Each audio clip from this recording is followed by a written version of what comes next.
Welcome to Wife Cheating Story. I hope you have an enjoyable and relaxing time listening. Let's get started. The muffled sound of laughter spilled through the crack of the bedroom door, carried by the faint glow of moonlight. Gary's hand trembled as he nudged the door open, phone camera ready. The image seared into his mind. Chloe, her bare shoulders exposed, entangled in Nicholas's arms on their marital bed. Oblivious to his presence, they whispered and laughed, their betrayal bold and unhidden. Gary's voice quaked, barely audible. "So this is what loyalty looks like?" Chloe froze, her smile vanishing. Nicholas turned, wide-eyed, stammering, "Gary, wait." But Gary didn't wait. His next move would be calculated, merciless, and unforgettable. Chapter 1. Gary Hernandez had always prided himself on his meticulous planning. As a software consultant at a prestigious tech firm in New York, his days were usually a routine of code reviews, client pitches, and late-night debugging sessions. He was known for his sharp mind and unwavering composure traits that had served him well, both in the boardroom and in life. But on a muggy August afternoon, he found himself heading home far earlier than expected from a canceled business trip. The moment he stepped off the train, a nameless dread took hold. He tried calling his wife, Chloe, 3 times in a row, yet each call went to voicemail. Text messages, unanswered. Gary took a controlled breath, telling himself there was probably a good explanation. Maybe her phone battery died, or she was in a meeting or something. She was a busy real estate agent, after all. She often had clients to show around, endless calls to field. He climbed into a cab, disquiet, shadowing his thoughts. The traffic-laden ride dragged on, each red light feeling like an omen. He forced himself to review his emails on his phone, swiping away spam, rereading a few project specs, until at last, the cab pulled up to the curb outside their townhouse. And that was the first moment a genuine alarm bell rang. A sleek pair of men's designer shoes, definitely not his, sat at the front door like the stranger who wore them was comfortable enough to let them rest in plain view. Heart pounding, Gary carefully opened the door. The house was unusually quiet. Some part of him demanded immediate confrontation. Who the hell is in my home? But a sharper instinct told him to be stealthy. He set his laptop bag down soundlessly on the entryway table, glancing around for any sign of Chloe. In the living room, 2 empty wine glasses perched on the coffee table. A half-full bottle of red wine, definitely not a cheap brand, testified that someone had been enjoying themselves recently. Gary's mind raced. Nicholas's shoes? He recognized the brand, a high-end Italian label. Nick was a colleague of Chloe's at the real estate firm, right? Gary remembered meeting him once at an office party. The man had exuded a cocky confidence that rubbed him the wrong way. Still, he never dreamed the man could be bold enough to be in his home. Slowly, Gary moved up the carpeted staircase. He heard something muffled, possibly conversation or stifled laughter. His heart hammered louder than any footsteps. At the top, the corridor leading to the master bedroom was dim, lit only by the glow from beneath the closed door. He paused outside, breath shaky, and forced himself to listen. Yes, those were definitely voices low, intimate. A woman's soft moan, a man's throaty chuckle. Rage sparked behind Gary's eyes. For a fleeting second, he imagined storming in, fists swinging, demanding an explanation or justice on the spot. But Gary had never been a man for reckless outbursts. Instead, his jaw tightened. He pulled out his phone. Evidence. If Chloe was truly in there betraying him, he wanted proof that no one could dispute. In his profession, data was king. He tapped the record button on his camera, nudged open the door just enough to catch the horrifying view. The sight was burned into his mind instantly. Chloe, her long hair cascading over her bare shoulders, entangled in the arms of Nicholas, who was whispering something in her ear. They were both on Gary's bed, sheets tangled around their legs, oblivious to the man they were cuckolding. Gary's stomach churned. The phone camera captured a few seconds of damning video. He had to pull away before he lost his composure entirely. Retreating to the hallway, Gary ended the recording, breath ragged. 1,000 thoughts buzzed in his mind. Was he going to burst in, create a violent scene? That wouldn't help. He swallowed a wave of bitter anger. Confrontation now would only mean wild denials, tears, maybe a half-baked apology. No, he thought. This calls for something far more calculated. He refused to be the clueless, docile husband who yelled, forgave, and ended up humiliated. If she was ripping his life apart, he'd repay her tenfold. In that moment, Gary made a vow. He'd ruin them both. He descended the staircase with deliberate steps, each footfall heavy with a sense of finality. Outside, the late afternoon sun felt harsh, stinging his eyes. In the front yard, those foreign men's shoes mocked him, but he left them right where they were. Without looking back, Gary walked down the street, phone clutched in his hand like a loaded weapon. His Tesla was parked around the corner. He slipped inside, locked the doors, and stared at the dashboard. He tapped his friend Eric's number, his best friend since college. Eric was the one person he trusted implicitly. When Eric answered, Gary wasted no time with pleasantries. "I just found Chloe in bed with Nicholas." An expletive burst from Eric's end. "Oh, God, man, are you okay?" Gary's voice came out eerily calm. "Not at all. But I'm not about to do something stupid. I need your help." "Whatever you need," Eric said immediately. "Where are you now?" "Parked near my house," Gary replied, eyes still glued to the phone, replaying the mental image of Chloe's betrayal. "I'm thinking I need to vanish for a while, keep her guessing." Eric paused. "Yeah. Stay smart, not reckless. Don't do anything that'll bite you in the ass. Let's figure out a plan." Gary nodded to no one in particular. "I'm going to rent a place downtown short-term. I'm not stepping foot in that house again." "Not yet." "All right," Eric said. "Call me when you're settled, and man, I'm sorry." Gary ended the call and gripped the steering wheel. He was sorry, too sorry that he hadn't seen this coming. But sorrow quickly turned into something sharper. "They will pay," he told himself. "I'll make sure of it." By early evening, he'd secured a small loft in a modern high-rise, thanks to the wonders of online rental platforms. It was easy to handle the deposit and contract digitally, especially with his healthy bank account. Chloe had always been oddly hands-off about their finances, trusting Gary to manage everything. He took a few personal items from the trunk luggage he'd had from his canceled trip and carried them up to the loft. The place was minimalist. White walls, exposed concrete, floor-to-ceiling windows with a view of the city skyline. It would serve as a discreet HQ for the vengeful operation forming in his mind. Gary stood by the window, watching the city lights flicker on. He pulled out his phone again, opened the video he had recorded.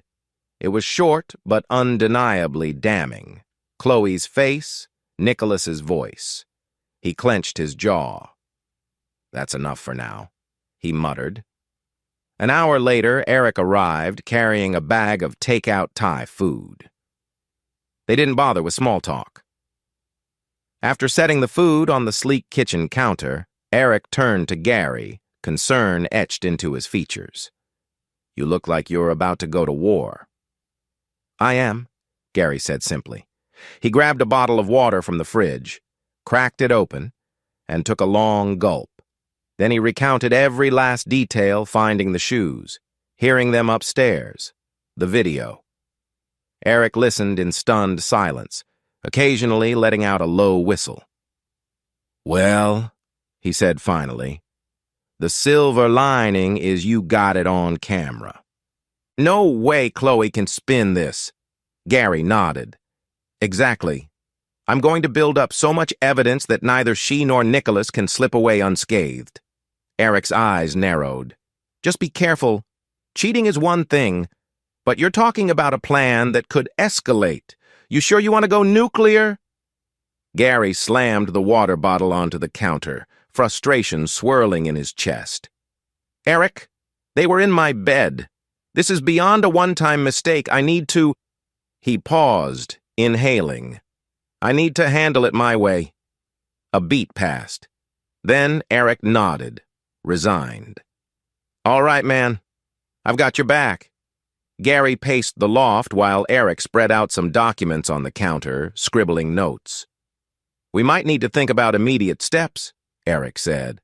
Like, do you freeze joint accounts? Move money? Gary gave a grim smile. Already on it. I can revoke her access to certain investment portfolios she never bothered to check. Also, I'd prefer she has zero clue I'm onto her. Let her believe I'm in some emotional meltdown or something. Eric sighed. That's probably wise. You'll need your finances in order. Also, what about legal counsel? Absolutely. I'll talk to a lawyer soon, but not for a standard divorce. Not yet. Gary's voice sharpened. I want to see how deep Nicholas's claws are in her. If he's messing around with finances or pushing her to do shady deals, I want them both to go down.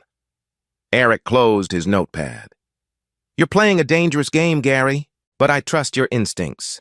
Gary shrugged. I appreciate it. Right now, though, I just want to get through tonight without losing my mind. They quietly ate their Thai food, the tension in the loft thick. Outside, the city glowed in neon. Inside, Gary's fury simmered, forging a new resolve. Before midnight, Eric left, offering a final pat on Gary's shoulder. Rest if you can. I'm here if you need me. Alone in the loft, Gary set his phone on silent. He noticed a missed call from Chloe. He let out a bitter laugh. Now she wants to talk? He ignored it. Moments later, a text appeared. Where are you? I thought you'd be home tonight. I had a friend from work stop by to discuss a listing. Sorry I missed your calls. Gary stared at the text, a wave of disgust rolling through him. The blatant lie cut deep. But instead of confronting her, he typed back, Just got a last-minute project. Might be out of town a few days. Don't wait up. He tossed his phone onto the couch, lips set in a tight line. So it began. Gary stepped onto the small balcony of the loft, letting the night air wash over him. The city's pulse echoed in the distance, honking taxis, distant sirens. He took a steadying breath, focusing on the determination coursing through his veins. He thought of Chloe's bright smile from their wedding day, the promise they once shared. A pang of sadness flickered, but it only fueled his anger. How easily she'd thrown it all away. He gripped the balcony railing, gazing out at the silhouettes of skyscrapers. This won't go unpunished, he murmured to the empty air. Then he turned back inside, locked the sliding door, and readied himself for the long war ahead. Chapter 2. Gary woke early the next morning, the restless energy from the previous day still buzzing in his veins. He showered, dressed in a crisp button-down and dark jeans, then set up his laptop on the small breakfast bar in the loft. Work emails awaited, but so did a more pressing personal mission, locking down his finances. Within an hour, he had transferred the bulk of his liquid assets into accounts under his sole name, money Chloe had never touched or even known existed in detail. He changed passwords on every investment platform, disabling any shared credit lines. His phone chimed with a message from Lily, his younger sister, who lived on the West Coast, but was always a text away. Heard from Eric. What happened? Are you okay? Call me. Gary grimaced, not wanting to rehash the betrayal all over again. But Lily was family, and she had a sharp mind. She might help. He dialed her. "Gary," Lily answered on the first ring, voice tight with concern. "I'm so sorry." He kept it brief, summarizing the discovery of Chloe and Nicholas. Lily hissed an expletive. "That woman has no idea what she's unleashed," she said fiercely. "You want me to fly out there?" "Not yet," Gary replied. "I'm establishing a plan.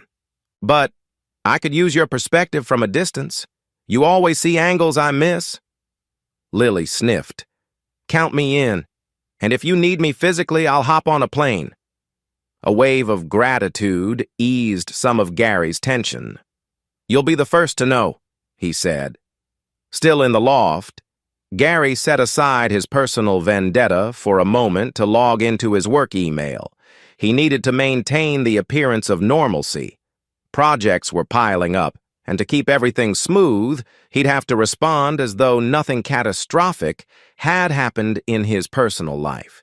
He typed out a flurry of polite updates, assigned tasks to junior developers, and hammered through code reviews, all while imagining how best to orchestrate Chloe's downfall. Around noon, he took a break, phone in hand. Another text from Chloe. "Baby, is everything okay?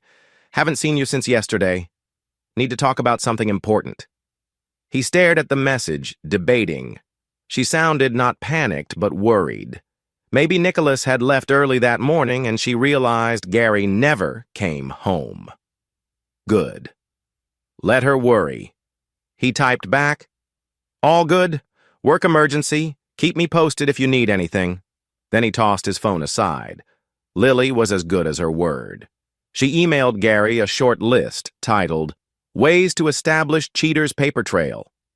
It contained bullet points about checking phone logs, credit cards, even GPS data from Chloe's car if possible. Gary's eyebrows rose at her thoroughness. This was exactly the direction he needed. Chloe had always been indifferent to technology details, letting Gary handle their digital life. She used the same password for half her accounts. The woman made it too easy. He decided to set up remote access to Chloe's phone. It wasn't entirely legal, but given the circumstances, he rationalized it as a necessary step. Within an hour, he had installed a subtle spyware that mirrored her calls and texts to a hidden folder in his cloud server. He tested it. The log updated instantly when Chloe texted her friend from the real estate office. Perfect. Mid-afternoon. Eric swung by the loft with coffee. "You've been busy," he remarked, noticing Gary's 3 monitors and lines of code. "Thanks for the caffeine," Gary muttered, sipping gratefully. "I'm setting up something to track Chloe's communications. So far, normal office chatter, but I expect more eventually." Eric nodded. "What's your next move?" Gary exhaled. "I want to see how integrated Nicholas is in her life. Are they planning trips? Are they siphoning money? That kind of thing. Then we'll figure out how to blow it all up." He flicked his gaze to Eric. "And I might need you to do me a favor. Keep an eye on my house. See who comes and goes." Eric looked apprehensive, but nodded. "All right. I can do that in the evenings. I'm not exactly a PI, but I can pay attention." "Great." A moment of silence. Eric finally asked, "You sure you want to go so deep in sabotage mode? Couldn't you just file for divorce and walk away with your dignity?" Gary clenched his jaw. "She made me a fool in my own home, Eric, letting Nicholas lounge around. I can't just walk away. I need them both to suffer consequences." Eric studied him, then sighed. "All right. Just watch your mental health, man."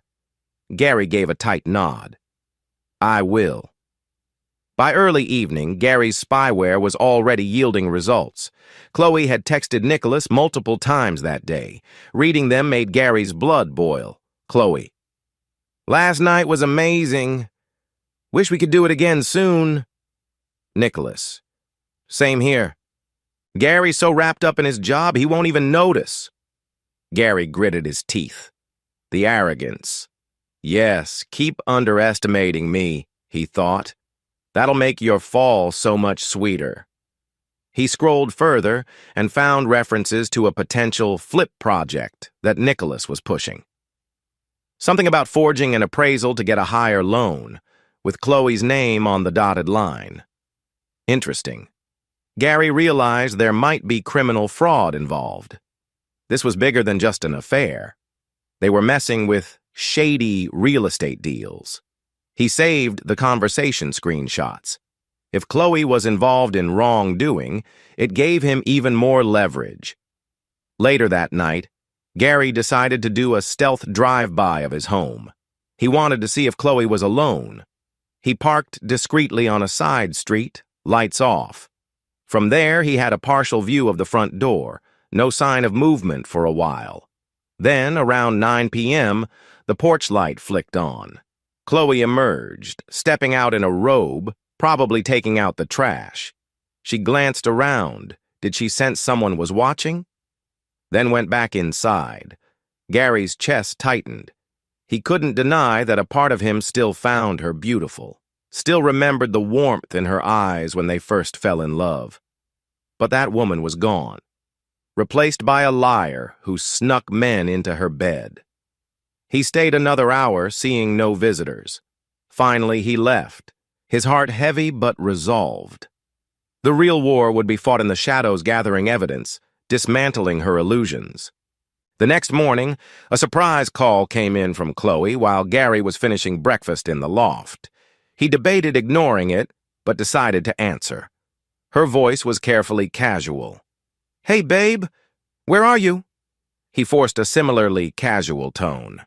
"I told you work stuff." "Why?" Chloe hesitated. "Just you didn't come home at all. Are you upset about something?" Gary rolled his eyes at the blatant fishing. "No, it's just a tight deadline. Might be gone for a couple more days. You managing okay?" "Yeah, sure," she said. Just let me know if you plan to be out longer. We have that dinner with my parents next week." He fought the urge to laugh. "Dinner with the in-laws while you're sleeping with someone else, Chloe?" Instead, he said, "I'll text you if anything changes." He ended the call, feeling strangely elated that she had no clue how deep his investigations ran. That afternoon, Lily called with a new angle. "I was curious about Nicholas, so I did a bit of digging public records, social media. The dude might not be squeaky clean." Gary's interest piqued. "Tell me more." "He has a second address in a different county, and there's some mention of a lawsuit from a past business partner. Something about misappropriation of funds." Lily's keyboard clacked in the background. "You should see if you can find more on that. It might be relevant." Gary hummed. "This lines up with something I found in their texts about a shady flip." "Possibly forging documents," Lily whistled. "Chloe might be in bed literally and figuratively with a con man. That could blow up big time." "Exactly." Gary allowed himself a grim smile. "This is good. Keep digging if you can." "You got it, bro," Lily said. "I'm on your team." By the week's end, Gary had a veritable dossier on Nicholas. Past fraud allegations, suspicious real estate flips, and even a rumored second mistress, though the details were murky. The more he learned, the more he realized Nicholas was a ticking time bomb. Chloe had no idea she was hitching her wagon to a potential criminal, and that worked beautifully in Gary's favor. If he played his cards right, he could let them incriminate themselves further and maybe get them both slapped with legal charges. To that end, Gary began forging a fake digital trail, a shell property listing in a high-value neighborhood that looked like easy pickings for a scam. If Nicholas tried to rope Chloe into forging documents on that listing, Gary would have them. He carefully set up the listing under a dummy corporation, leaving subtle clues that might tempt Nicholas's greed. Then he sat back, waiting to see if Chloe's phone revealed any discussion of this opportunity. Late one night, alone in the loft, Gary found himself reflecting on the personal toll, the constant surveillance, the lies he had to tell, the anger simmering under his skin. It wore him down. Sometimes he wondered if he should just confront Chloe, throw the evidence in her face, and walk away. But then he'd recall the image of them together in his bed, recall the mocking words in their texts, Nicholas claiming Gary was too busy to notice, and the fury would spike, fueling his resolve to keep going. He looked out at the skyline. The city lights twinkled, indifferent to his turmoil. In that moment, he whispered to himself, "I'll see this through, no matter what it costs." Chapter 3. A few days later, Chloe reached out again, urging Gary to join her for dinner with her parents. Pretending normalcy, Gary agreed. It would be the perfect chance to keep her at ease. He arrived at the house just before they were due to leave. He stepped inside for the first time since discovering the affair. The place felt alien, each piece of furniture marred by betrayal. Chloe greeted him with an uncertain smile. She wore a stylish blue dress, her hair done in soft waves. For a split second, he remembered how radiant she'd looked on their wedding day, how he'd believed they'd be together forever. "How's work?" she asked, leaning in for a peck on the cheek. Gary suppressed a flinch. "Busy," he said curtly, "but I can spare a night for your folks." She studied him, perhaps sensing a distance in his gaze. "You sure everything's okay?" He forced a small grin. "Of course. Let's go, we don't want to be late." Dinner at her parents' upscale home was a lesson in forced politeness. Mr. and Mrs. Reynolds were polite but formal, always quick to ask about Gary's job, his career trajectory. Chloe, for her part, excelled at painting a picture of a loving marriage, bragging about how Gary was so dedicated, always traveling, always in demand. Gary played along, though inwardly he seethed at the irony. All this praise and not one hint that she was cheating behind his back. At one point, Chloe excused herself to the restroom. Within seconds, Gary caught the discreet vibration of her phone on the table she'd left it behind. A message from Nicholas flashed briefly on the screen. "Miss you. Last time was unforgettable. Can we meet tomorrow?" Gary's jaw tightened. He shifted to block the phone's screen from her parents' view. They hadn't noticed, happily discussing real estate trends. When Chloe returned, she scooped the phone up casually, but Gary saw her eyes flicker with alarm. She must have realized a message popped up. She tried to mask it, smiling at him, but he saw the tension. On the drive home, Chloe was oddly silent, tapping away on her phone. Gary guessed she was texting Nicholas, possibly warning him that Gary might have seen something. In the passenger seat, Gary feigned relaxation, flicking on the radio. He resisted the urge to confront her, let her stew in uncertainty. Eventually, she said, "We should talk about your schedule. Are you going out of town again soon?" He shrugged. "Possibly. Is there a reason you're asking?" She stared out the window. "Just want a plan. I have a few showings coming up." Gary almost laughed. "Right. Showings." Nothing more was said until they pulled into the driveway. Inside the house, Chloe mustered a smile. "You staying tonight?" Gary glanced around, noticing the faint smell of a cologne that wasn't his. Nicholas's scent, perhaps. Disgusting. "I've got some urgent tasks that might pull me away," he lied. "Why, you want me here?" She hesitated. "Of course I do. We haven't spent much time together." He forced a gentle expression. "I appreciate you wanting me around." His phone buzzed. He used it as an excuse. "Work call, give me a sec," he said, stepping into another room. It was Eric. Gary whispered into the phone. "I'm at the house." Everything's normal so far. Eric sighed. Man, be careful. Don't let her rope you in. You might slip. Gary clenched his free hand. I won't slip. I'll let you know if anything changes. He ended the call, returning to find Chloe tidying the living room, her brow furrowed. Everything okay? She asked. Gary nodded. All good. For a moment, they locked eyes. He wondered if she felt any guilt. If so, her face showed no sign. Gary decided to stay the night. He slept on the far edge of the bed, feigning exhaustion. Chloe lay next to him, scrolling her phone. He suspected she was messaging Nicholas, but he pretended not to care. In the morning, he slipped out early, heading straight to the loft. The entire drive, a sick tension coiled in his gut.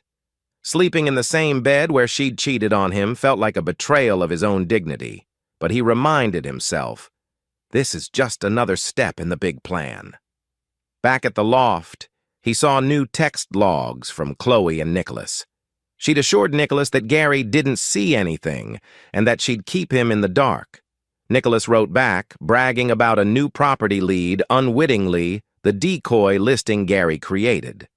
That made Gary's pulse kick. The trap was working. Later that day, Gary visited Hannah, his old college friend who worked in city zoning. They met at a bustling cafe near her office. Hannah was a petite woman with bright eyes and a quick laugh. But she turned serious when Gary told her about Chloe's potential involvement in shady deals. If you suspect forged appraisals or misrepresented zoning, that's big trouble, Hannah said, sipping her latte. Gary nodded. I need you to keep an ear to the ground. If Nicholas tries to push this property through illegally, let me know. Hannah frowned. Are you sure you're prepared for the blowback? If they get caught, it'll be quite the public scandal. Gary set his jaw. That's precisely what I want. She studied him for a moment, then nodded. All right, I'll see what I can find. Over the next few days, Gary noticed an uptick in Chloe's frantic texts with Nicholas. They discussed a big, upcoming deal, speculating they could earn a huge profit if they manipulated the official records. Chloe seemed excited, talking about the freedom that money would bring her. Gary was deeply unsettled by her willingness to commit fraud. This wasn't just a spouse stepping out for a fling, this was a morally bankrupt person ready to break the law with her lover. He saved every text, every email, compiling a digital war chest that would bury them both. Meanwhile, Lily continued to assist from the West Coast, scouring social media for any hints that Nicholas was two-timing Chloe with someone named Jasmine.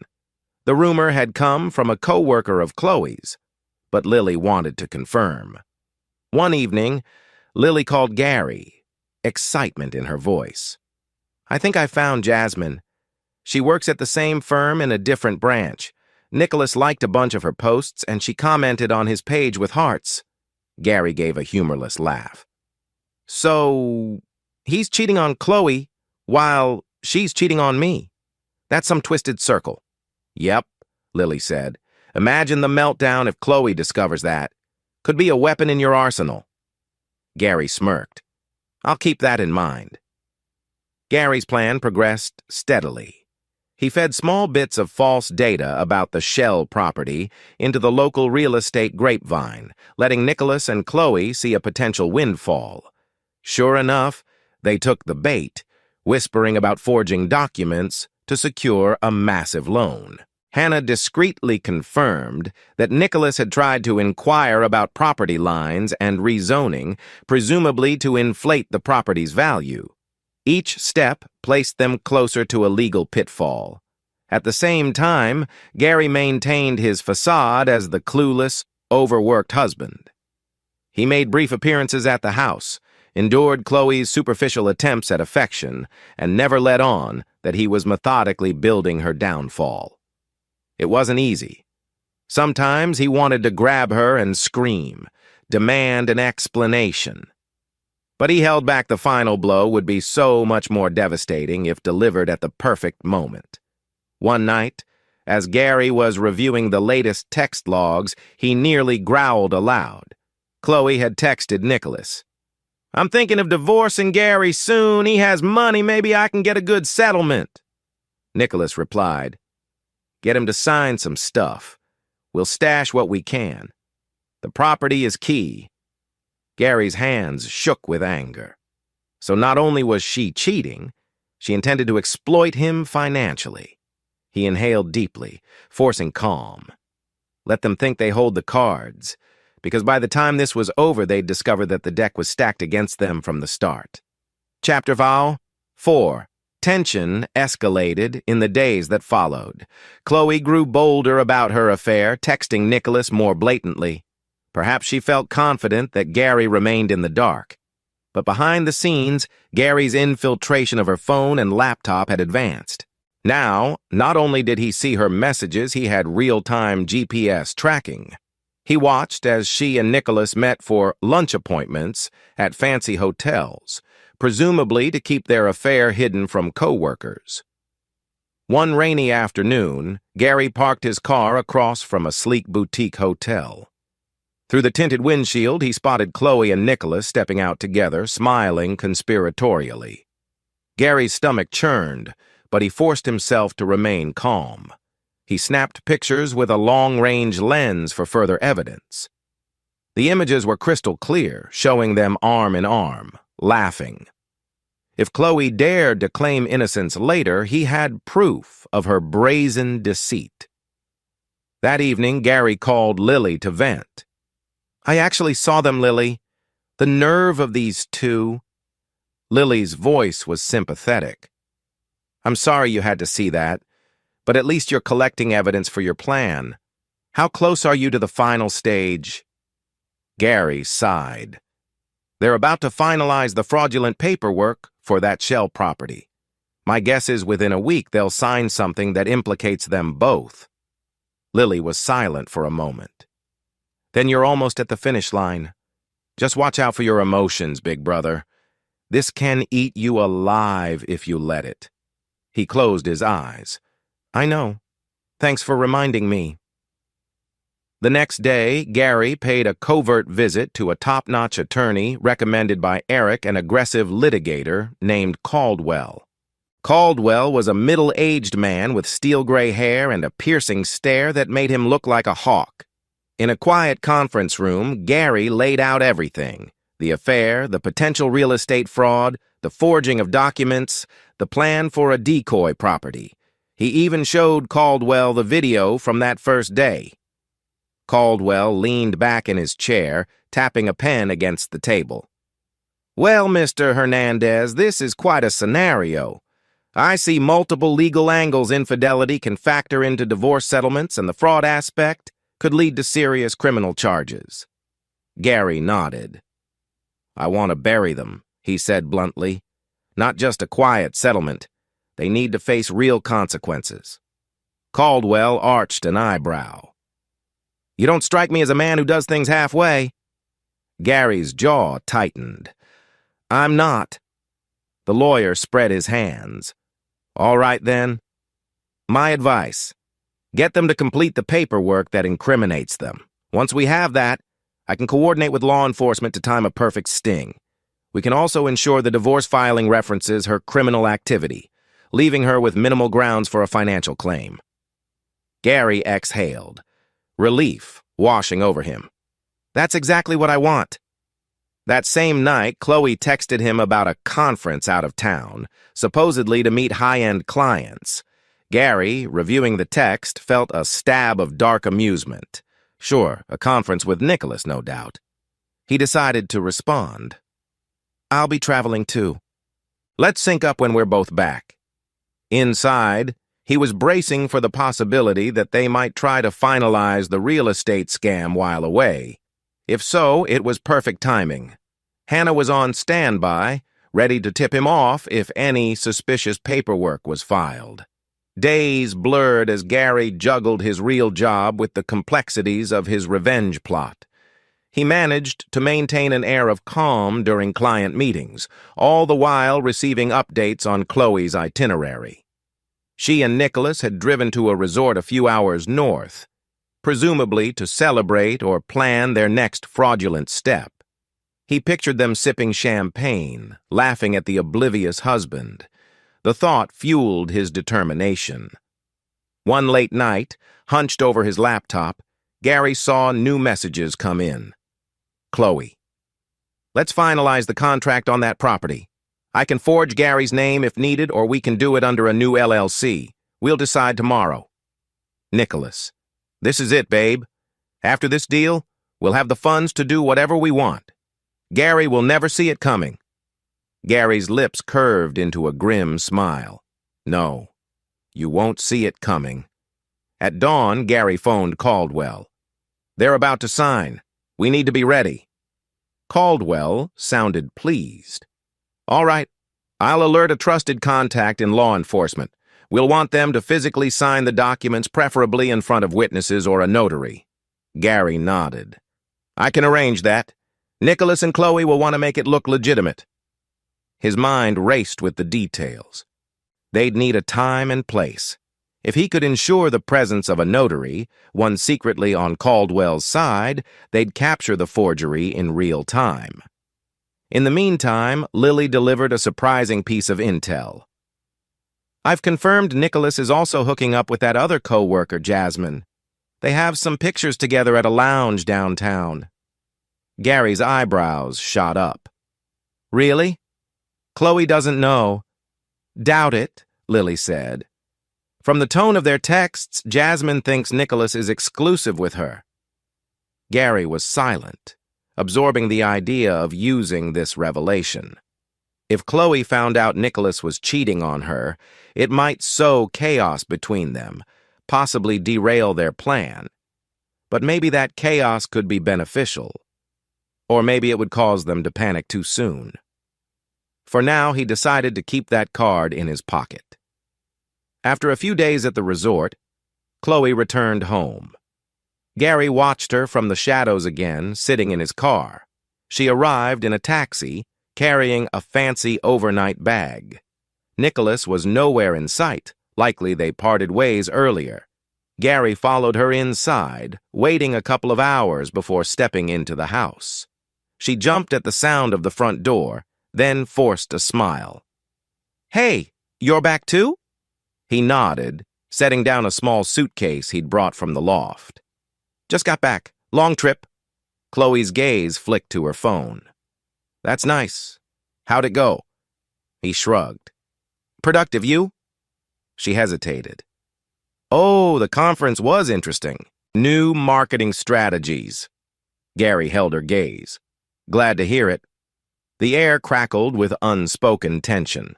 After a brief silence, Gary said, I'm starved. Gonna order some food. Want anything? She shook her head. No, I'm good. He turned away, smiling inwardly at how her posture screamed guilt. Enjoy it while you can, Chloe, he thought. Your empire of lies is about to collapse. A day later, Hannah texted, Nicholas is requesting an expedited appraisal on that property. Something's up. Gary relayed this to Caldwell, who responded with a plan. They'd arrange an official signing appointment with a notary Caldwell trusted. The stage was set for the final trap.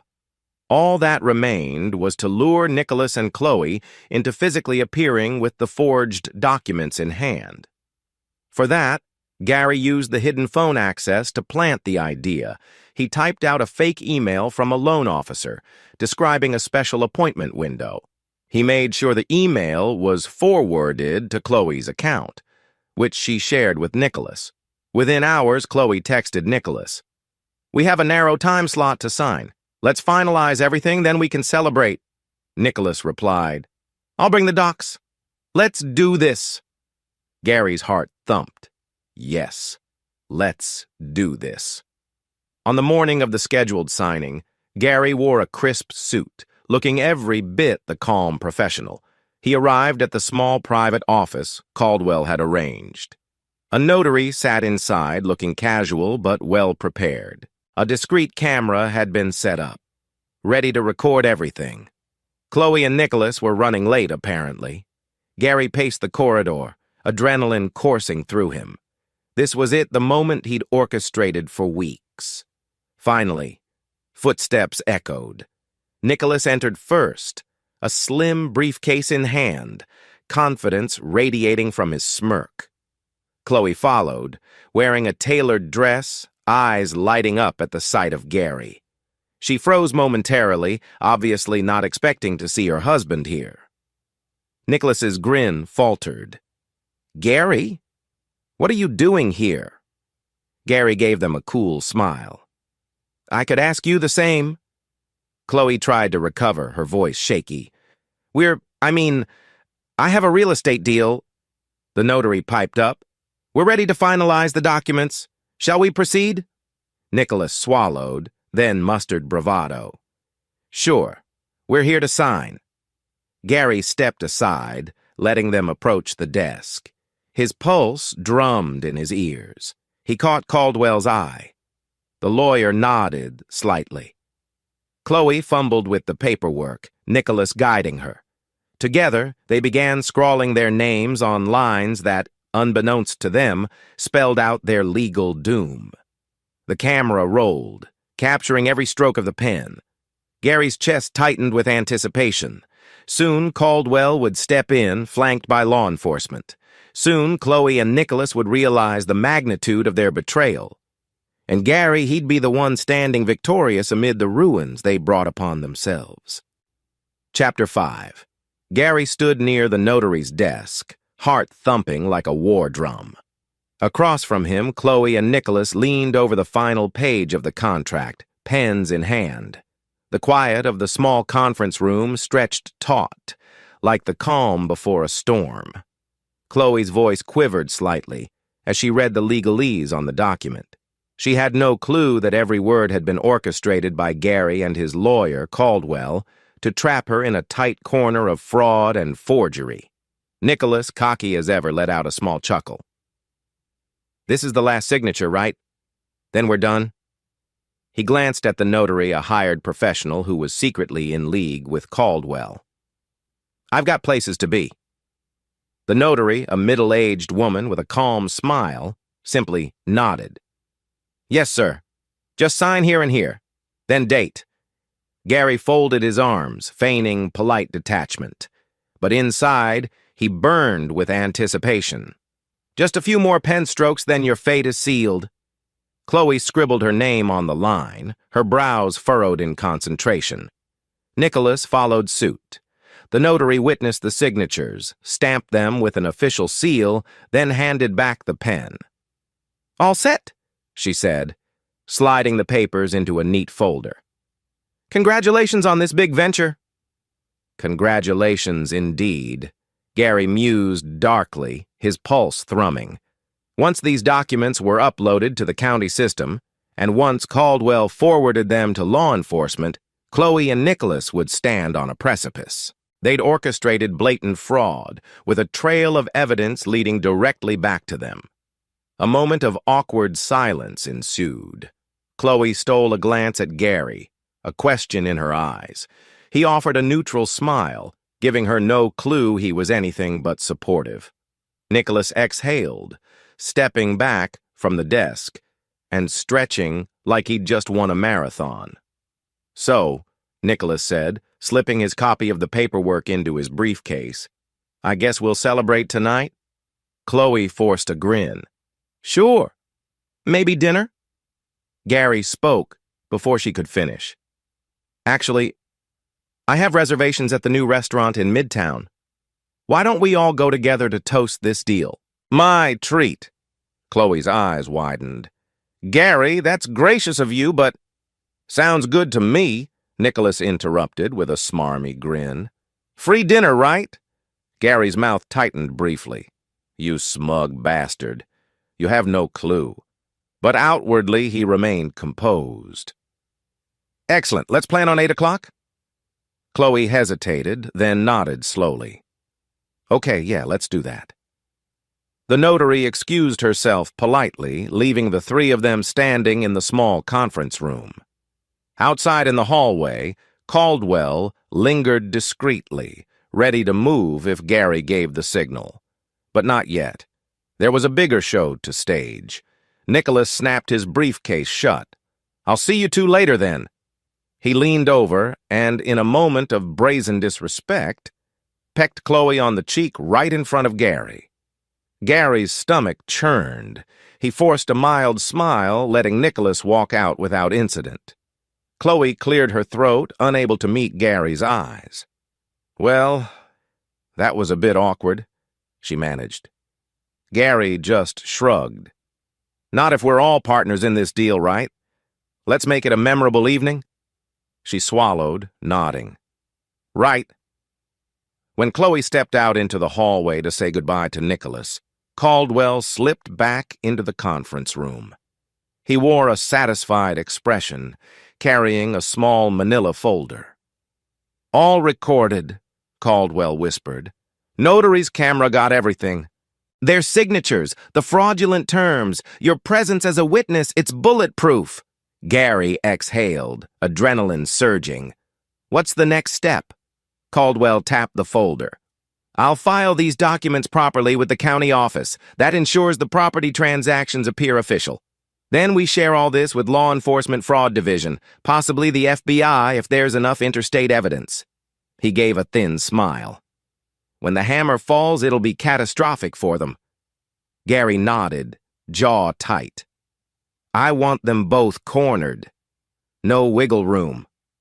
"Oh, they'll be cornered," Caldwell said. "The forgery alone is enough for criminal charges. Add in the false appraisals and the plan to launder funds, they're looking at serious time. But let's confirm all the final details. Don't want them squirming free on a technicality."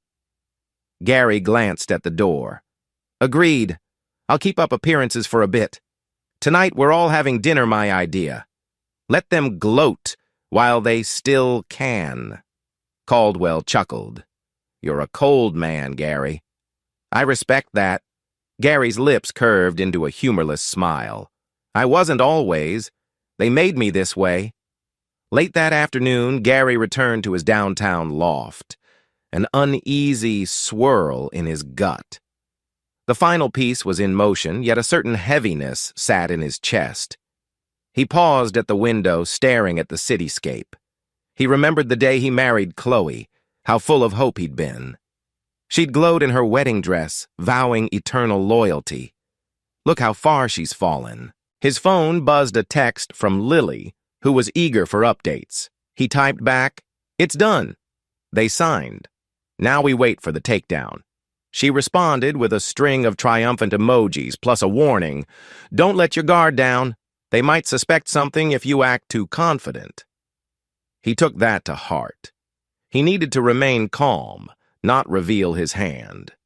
Let Chloe and Nicholas go about their fantasy for a few more hours, believing they'd pulled off a masterful swindle. His thoughts drifted to Eric as well. Eric had been his steadfast ally. He considered calling him to share the news, but decided to do it after dinner. Right now, he needed to focus on playing his part convincingly.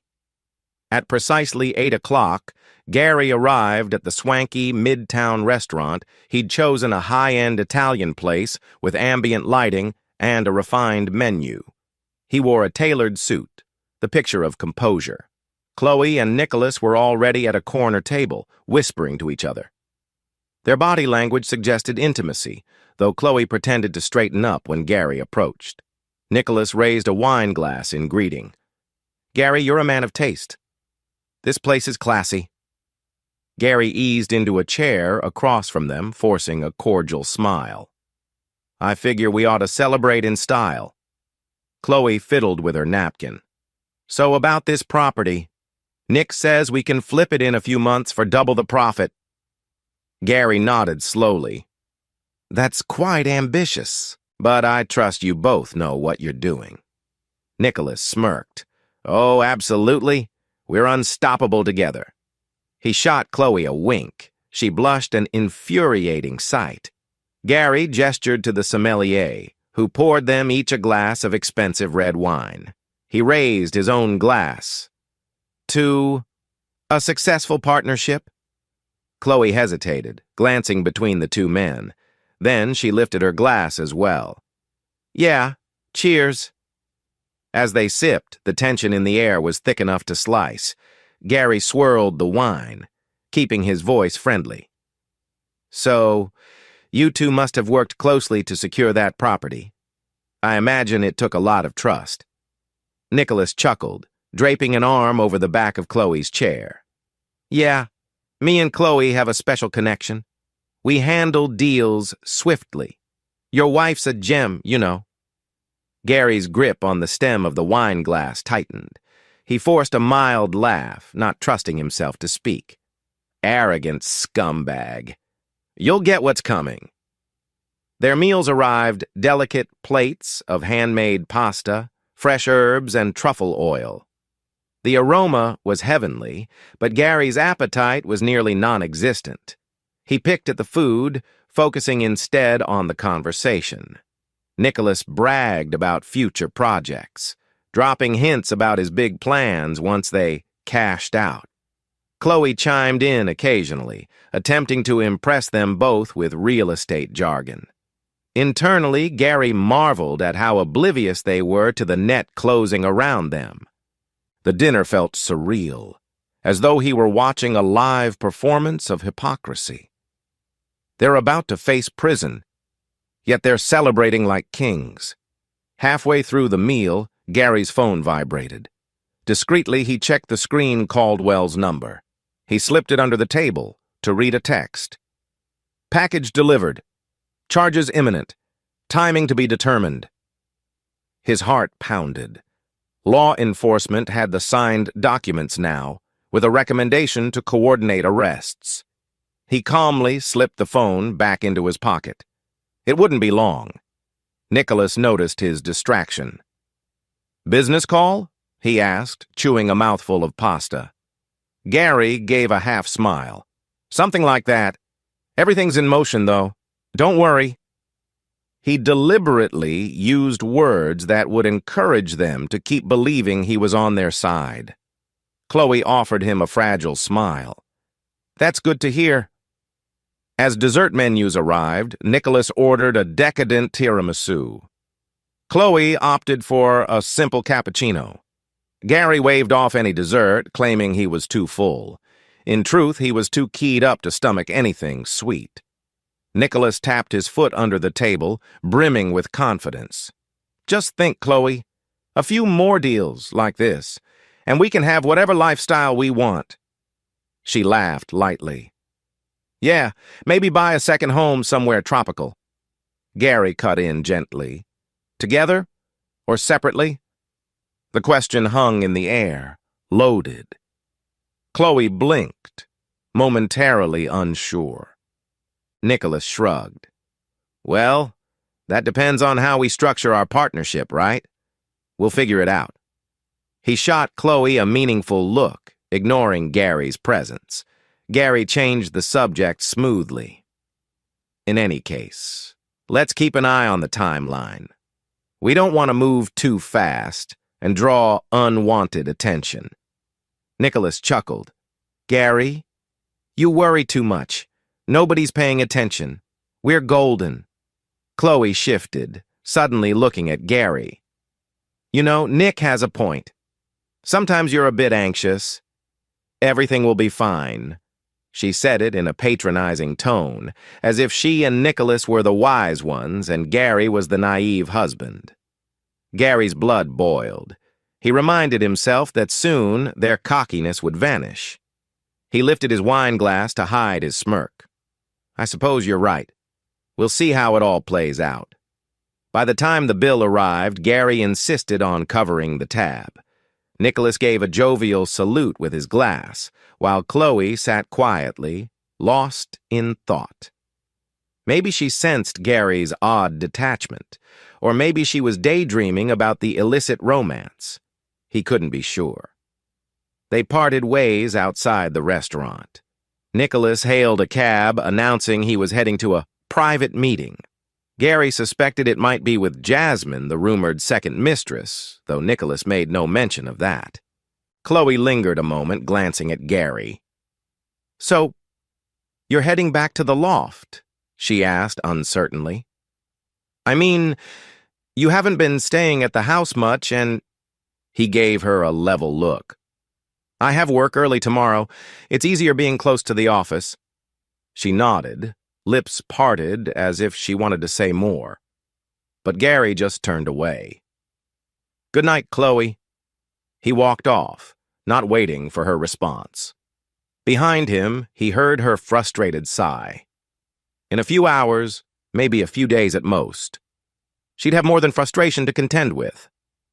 When Gary reached his loft, he collapsed onto the couch, heart still hammering from the night's performance. The facade had been exhausting, smiling politely at Nicholas, letting them believe he was clueless. He dialed Eric's number, filling him in. They signed. "Caldwell's already handed it over to the authorities. It's only a matter of time now." Eric's voice was laced with pride. "Damn, man, you really did it. So the noose is tightening?" "Oh, yeah. And they have no idea." Gary paused. "We had dinner together, for crying out loud. The nerve of Nicholas acting like I'm some gullible stooge. If only he knew." Eric let out a low whistle. "That is next level. Listen, I'll keep my eyes on the house in case anything weird happens. You might want to watch your back, too. People get desperate when cornered." Gary nodded, though Eric couldn't see him. "I will. Thanks." That night, sleep came fitfully, with Gary's mind replaying the evening's events. Despite the triumph at hand, an undercurrent of sadness tugged at him. His marriage was effectively a sham, and everything he once held dear, love, trust, had mutated into a twisted game of vengeance. He knew there was no going back. Even if Chloe broke down and begged forgiveness, the damage was irreparable. All that remained was to see them brought to justice, hammered by the consequences of their own hubris. Staring at the ceiling, he whispered into the darkness, "Just a little longer." And with that resolve, he finally drifted into a restless sleep, the next stage of his plan already unfolding in the silent corridors of law enforcement. Chapter 6. Sunlight streamed through the loft windows the next morning, pulling Gary from a shallow doze. He glanced blearily at his phone, a text from Caldwell. "Updates soon. Expect a call within 24 hours. Short, but electrifying. Gary knew that meant the police were reviewing the evidence and likely planning an operation, maybe warrants, maybe a public arrest. He felt a surge of grim satisfaction. He rose, showered, and brewed a pot of strong coffee, all while mulling over the possible scenarios. In his mind, he pictured Chloe's shock when she discovered she'd been set up, her pleas for mercy, her realization that Gary had outsmarted them every step of the way. It won't fix the betrayal, he thought, but it sure as hell will give me closure. He sat at his kitchen island, sipping coffee and reviewing the mirrored logs from Chloe's phone. The messages were routine. A few from real estate clients, one from Nicholas late at night. "I'm heading to the property in a few days. Let's meet to finalize the staging." Nothing new about the illegal nature of their deal. Likely they believed it was all settled. The aroma of coffee mingled with the electric undercurrent of revenge. Gary closed the chat logs, mind brimming with anticipation for Caldwell's call. At midday, Lily buzzed him for a quick check-in. "Any breakthroughs?" she asked, voice brisk. "Caldwell says they're finalizing something," Gary replied. "Probably building a case with the DA's office, or whoever handles real estate fraud. It's bigger than I expected, federal laws, bank regulations, you name it." Lily let out a low laugh. Chloe jumped into deeper water than she realized. "And Nicholas, he's like an anchor around her neck." Gary drummed his fingers on the counter. "I'd be lying if I said I wasn't nervous, though. I want this to happen smoothly. No room for them to slip away." "They won't," Lily said firmly. "You've done everything right." Now it's in the system's hands. Yeah, he exhaled. Thanks for the reassurance, sis. She paused. One more thing. You remember that other mistress rumor about Nicholas? Jasmine? I found more evidence they were spotted at a lounge last night. He's definitely two-timing Chloe. Gary frowned. Interesting. That might blow up in his face soon. If Chloe finds out, well, it'd add another layer of chaos. But maybe that chaos could help us. Lily snickered. Or it might spook them. Be careful. That evening, Gary decided to keep a low profile. He stayed in the loft, ignoring a few calls from Chloe. He let them go to voicemail, expecting she'd leave something trivial like, "Where have you been?" Or, "We need groceries." Instead, she left a halting message. "Gary, call me back when you can. Nicholas is acting strange. I want to talk to you." He listened, lips twisting into a sardonic half-smile. The nerve she cheats on him, colludes in fraud, and now wants him to be her confidant? He didn't bother returning the call. Let her stew. His phone buzzed again, this time a text from Eric. "Nicholas' car parked at your house. Been there for an hour." Gary clenched his teeth. So he's basically moved in, or at least visiting freely. The violation felt personal, but Gary reminded himself that an avalanche of consequences was headed Nicholas's way. "Enjoy your last moments of freedom, asshole." He typed back to Eric. "Thanks for the heads up. Let me know if they leave together." Around 9 p.m., Caldwell finally called. Gary picked up on the second ring. "Good news," Caldwell said, excitement in his tone. "We have enough for an arrest warrant on Nicholas, possibly Chloe too. The DA's office is eager, but we want to coordinate so it catches them red-handed, or at least at a location that's indisputable." Gary's heart pounded. "What do you recommend?" "We could have them arrested at the property site, or even at your house, if you prefer. The police sometimes like a public setting for maximum deterrent effect. But it depends on your preference. It might get messy if they resist." Gary imagined a squad of cops pulling up to his house, Nicholas and Chloe in handcuffs. The neighbors would see, the story would spread. The tabloids might pick it up once they realized the scandal. Public humiliation. The thought was tempting, but also complicated. "Let's go with the property. They'll be there soon for staging or something, right?" Gary asked. "Yes. If you can confirm the day and time from the phone logs, we'll set it up. Police officers will wait nearby." Gary nodded, adrenaline surging. "I'll check and let you know." "Perfect. Once they're in custody, we can proceed with your divorce filing citing criminal conduct. We'll essentially nuke any chance she has of claiming significant assets." A small, grim smile formed on Gary's lips. That's the goal. After the call, Gary combed through Chloe's messages and found a new thread. "Let's meet at the property on Wednesday at 2 p.m. Bring the staging materials, plus any final paperwork." That was from Nicholas to Chloe. She replied, "Got it. See you then, can't wait." So the day was set. Wednesday, 2 p.m. Gary felt a swirl of emotions. Excitement that the plan was culminating, and a strange tinge of sorrow that his marriage was about to collapse in the most public, irreversible way.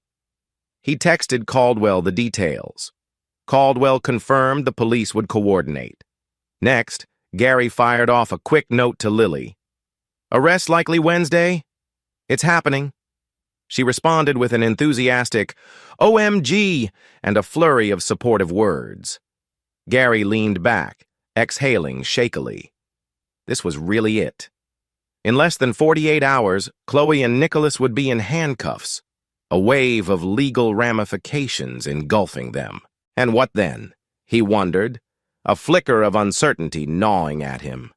Vengeance had been his driving force for weeks. Once that was done, would he feel empty? He pushed the thought aside. One thing at a time. Let the hammer fall first. Tuesday arrived without incident. Gary worked remotely. Finishing a vital software project for his actual job, he couldn't neglect the career he'd built. By afternoon, he took a break to prepare for the next day. He had to maintain the facade so Chloe wouldn't suspect anything. Around dinner time, Chloe called again. Gary decided to pick up, applying a friendly tone. "Hey, sorry I've been busy. Everything okay?" Chloe hesitated. I guess. It's just that Nicholas has been hot and cold lately, and I'm worried we're rushing this deal. You're sure we're covered legally, right? Gary suppressed a bitter laugh. If only she knew how covered she was in evidence. We should be fine, he lied smoothly. We did the official signing, so it's all legitimate. She exhaled, relief evident in her voice. Okay, good. I just wanted reassurance. By the way, do you think we could talk? In person? He paused. About what? She fumbled for words. Us. I mean, you've been distant. I miss you. We could have dinner, maybe talk about the future. Gary's stomach turned. The future. A bit late for that. Yet he forced a measured response. I'm swamped tonight, but maybe soon. We'll see. All right, she said softly, disappointment creeping in. Take care, Gary. He ended the call, hollow anger swirling, the audacity to say she misses me after everything she's done. Unbelievable.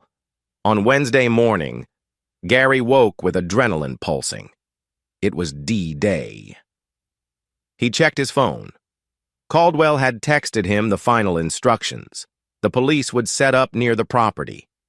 Once Chloe and Nicholas entered, an undercover officer posing as a neighbor would confirm their presence. Then, uniformed officers would converge. He felt a surge of savage satisfaction imagining Nicholas's face when law enforcement arrived, and Chloe's shock, realizing the magnitude of their crimes. It'll be a spectacle, he thought grimly. He showered, dressed in a sharp suit he wanted to look composed if he ended up on site. At around noon, he hopped into his car, driving toward the decoy property. He planned to keep a safe distance, watch events unfold from the sidelines. Caldwell also indicated he might be nearby, coordinating with the detectives. Gary parked a few blocks away around 1:30 p.m., nerves tight as wire. He texted Eric, "Today's the day. Wish me luck." Eric replied with a fist bump emoji, and "Stay calm." At 1:45, Gary spotted Nicholas's black sedan cruising down the street toward the property's driveway. Chloe rode in the passenger seat, her posture confident. They got out, chatted briefly, then unlocked the front door. They carried a few boxes inside, likely staging materials, as planned. Gary's phone buzzed. Caldwell. "They're in. Police moving to position." He stayed in his car, watching the quiet suburban street. A subtle, unmarked cruiser slid into view, parking a half-block away. Another vehicle circled from the opposite direction. They're surrounding the place, Gary realized, heartbeat accelerating. Minutes ticked by. The tension was excruciating. Finally, at exactly 2:05 p.m., two standard police cruisers rolled in, lights off, but unmistakably official. They parked near the curb. Officers stepped out, hands resting on their holsters.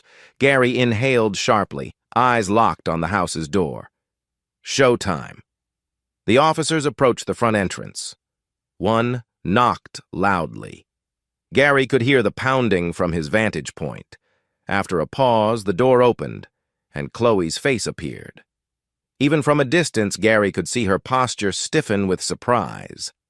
Nicholas appeared behind her, confusion etched on his features. He imagined the dialogue. "Good afternoon, sir, ma'am. We have a warrant to search the premises." Or something akin to that. Then Chloe and Nicholas would exchange frantic glances, possibly protest. But it was useless. Suddenly, Nicholas flailed an arm as if gesturing in anger. Another officer came forward. Words were exchanged. Gary couldn't make them out, but the tension was obvious. Nicholas's body language screamed aggression. Then an officer stepped inside, likely pulling out handcuffs. It was happening. Gary's heart pounded so loud it drowned out everything else. He could see Chloe backing away, perhaps crying out. Nicholas might be shouting. More officers rushed in. Within a minute or two, they emerged again, this time with Nicholas in handcuffs.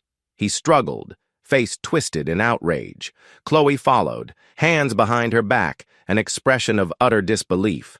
Gary felt a jolt at seeing her cuffed, escorted down the driveway. His chest tightened, an odd mix of triumph and heartbreak. The police guided them to separate cruisers. Nicholas spat curses, eyes wild, while Chloe appeared shell-shocked, tears streaming down her face. Neighbors peeked from windows. The humiliating spectacle was complete. Gary observed from his vantage point, stomach churning. He'd wanted this outcome, this was the plan. But seeing it was more visceral than he expected. She's still my wife, he thought with a pang. A wife who betrayed him? Yes. But once someone he loved. Now she was crying, handcuffed, her entire future unraveling. Yet the wave of righteous anger returned. She did this to herself. She chose to cheat, to lie, to commit fraud with Nicholas. There was no turning back. The cruisers pulled away and Gary exhaled, leaning back in his seat, pulse racing. It's done. They're under arrest. The final blow had landed. Now came the aftermath legal proceedings, possibly a high-profile case. But my part is largely finished, he thought. I've exacted my revenge. He sat there for a few more minutes, letting the reality sink in. Chloe and Nicholas are no longer free to mock me. They're going to jail. And I made it happen. Chapter 7. Gary found himself back at Caldwell's office that very afternoon, the air electric with post-operation relief. Caldwell, sharply dressed as ever, greeted him with a vigorous handshake. "Congratulations, Mr. Hernandez," the lawyer said with a wry grin. "The arrests went smoothly. They're being booked on suspicion of forgery, fraud, conspiracy, quite the laundry list." Gary sank into a leather armchair, exhaling. "I saw it happen from my car. It was intense." Caldwell nodded. "These things usually are. I've heard from my contact that Nicholas lashed out, blaming Chloe for dragging him into this. Chloe apparently claimed ignorance, saying she had no idea it was illegal." Caldwell chuckled darkly. "Pathetic attempts to deflect, typical under stress." Gary's lips curled in distaste. "They'll turn on each other in a heartbeat, won't they?" "Oh, definitely," Caldwell said, "which only helps the prosecution. And as for you, you're in the clear. They left a massive paper trail implicating themselves. You're basically the victim of their scheme." That word, victim, chafed Gary's pride. He knew it was necessary for the legal storyline, but he certainly didn't feel like a victim anymore.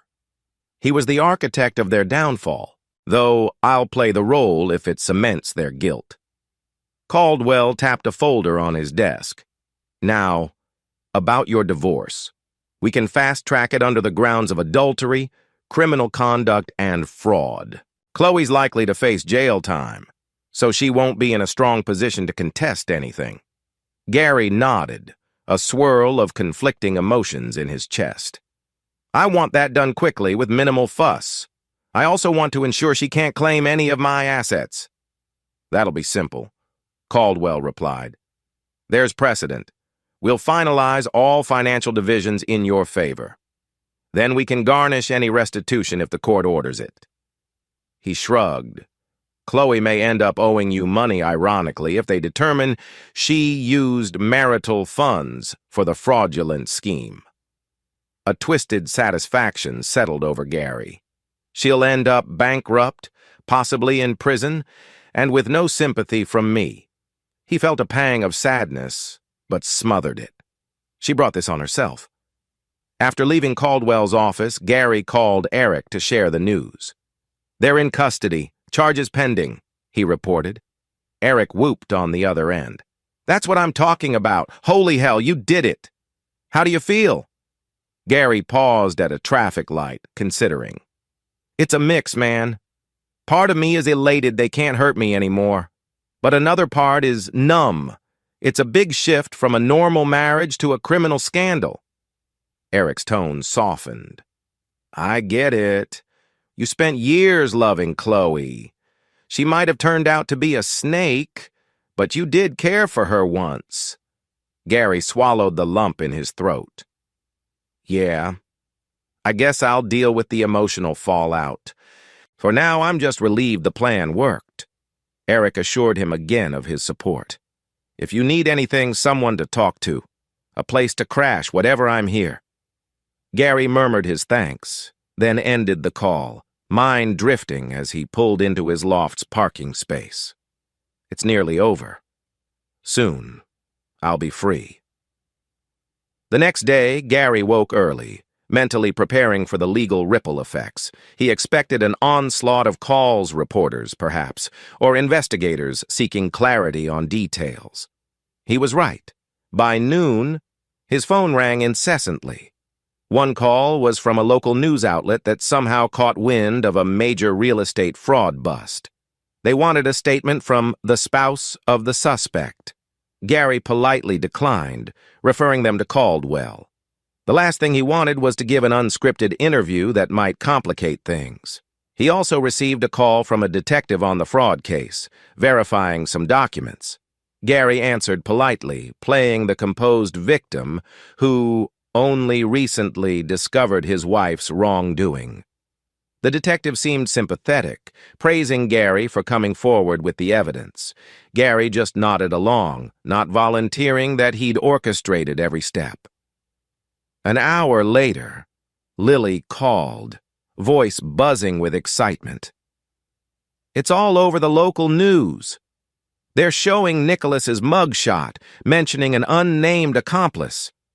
They're calling it a significant real estate scam. Chloe's name isn't out yet, but it will be soon." Gary inhaled. "So the public humiliation is starting." "Yep," Lily said grimly. "Get ready for the meltdown." Early that evening, Gary received an unexpected call from a county jail number. He stared at the phone screen, heart lurching. "Chloe's trying to call me." For a moment he hovered, debating whether to accept. Curiosity and resentment warred within him. Finally, he tapped, "Accept." A recorded message stated it was an inmate call from Chloe Hernandez. Then her trembling voice came on the line. "Gary? Oh my God, please pick up." He pressed the phone to his ear. "I'm here." She let out a ragged breath. "Gary? They have me locked up. I don't understand. The charges they're saying I committed fraud, forgery, I never meant—" He clenched his jaw. "You never meant to what, Chloe? Cheat? Steal? Lie?" Her breath hitched. "It wasn't supposed to be like this. Nicholas said it was all above board. I just signed where he told me. I'm innocent, I swear." Gary fought down a laugh. "You think forging my signature on legal documents is innocent, or using false appraisals? You think your affair was innocent too?" She sobbed softly.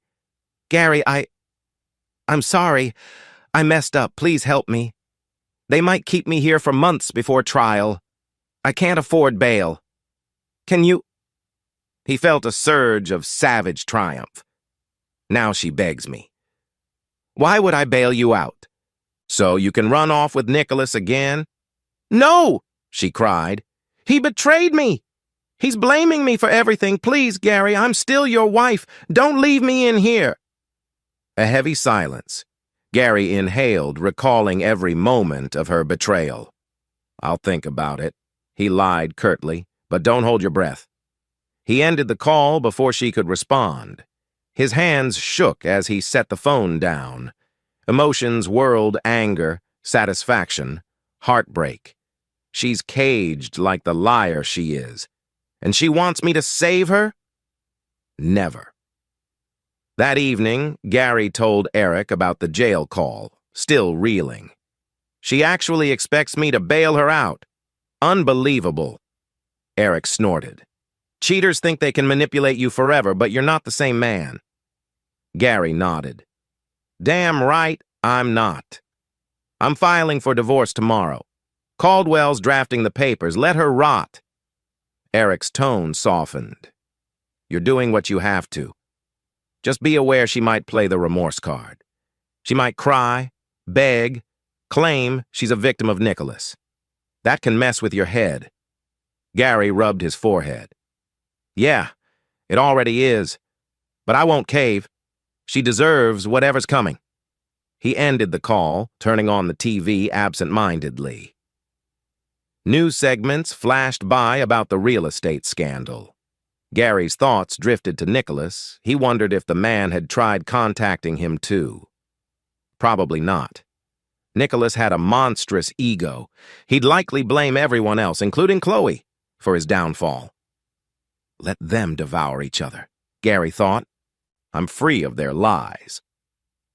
The next morning, Gary donned a crisp suit again and headed to Caldwell's office to sign the divorce petition. He sat at a polished wooden table, pen in hand, scanning the legal language. Irreconcilable differences, marital misconduct, adultery, criminal activity. Enough grounds to dissolve the marriage instantly, with minimal chance for Chloe to contest. He signed with a flourish, heart pounding as if sealing a crucial victory. Caldwell took the documents with a satisfied nod. We'll file these immediately. Given her incarceration and the charges, the court will expedite the process. Gary stood, adjusting his tie. How soon until it's final? Caldwell shrugged. Hard to say exactly, but it won't take long. Maybe a month or two for the absolute decree. She won't have resources or legal strength to fight it. A flicker of sadness threaded through Gary's triumph. All these years, and this is how our marriage ends. But he forced himself not to dwell. Thank you, Caldwell. Let's wrap this up quickly. Of course, the lawyer said, extending a handshake.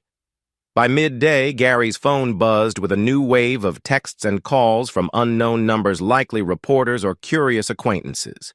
He ignored most of them until an unexpected name appeared. Mr. Reynolds, Chloe's father. Gary frowned, debating. He might be calling to demand answers or to scold me for not helping Chloe. Despite everything, Gary felt a pang of respect for the man. Mr. Reynolds had always been civil. Perhaps he deserved to hear some truth. He answered quietly. Mr. Reynolds? A heavy sigh on the other end. Gary, son, I've heard about the arrest. Chloe's in jail? What happened? Gary swallowed. She committed real estate fraud with Nicholas, her co-worker. They forged documents, tried to scam big money. They got caught. Mr. Reynolds's voice trembled.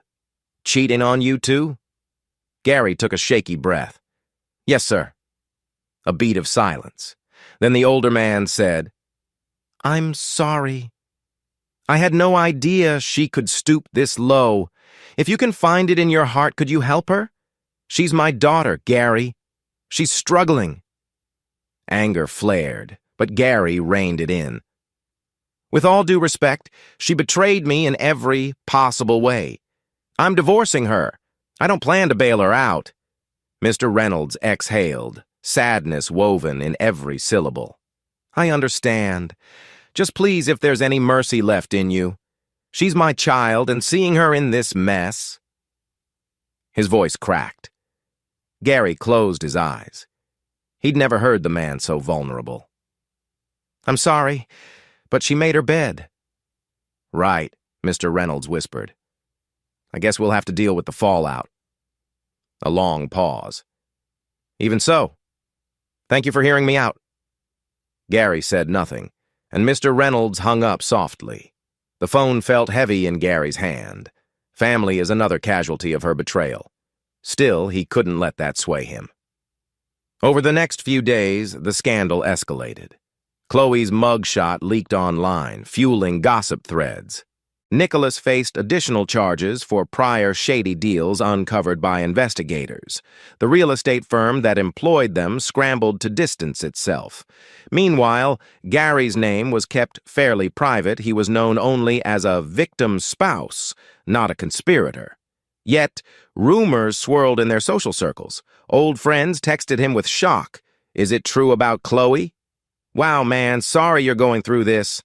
Some implied he must have been a neglectful husband for her to stray. He ignored such insinuations, focusing on the knowledge he had done everything in his power to be a loyal partner. Eric and Lily remained his stalwart supporters. Lily even suggested he take a short trip to clear his head. "You've orchestrated your revenge. You filed for divorce, maybe get away from the city for a few days," she said. Gary considered it. A part of him longed for a respite from the swirling drama. Yet he worried about missing any crucial developments. Ultimately, he decided to wait until the divorce was further along. Then maybe I'll treat myself to a real vacation. For now, the final pieces were still in motion.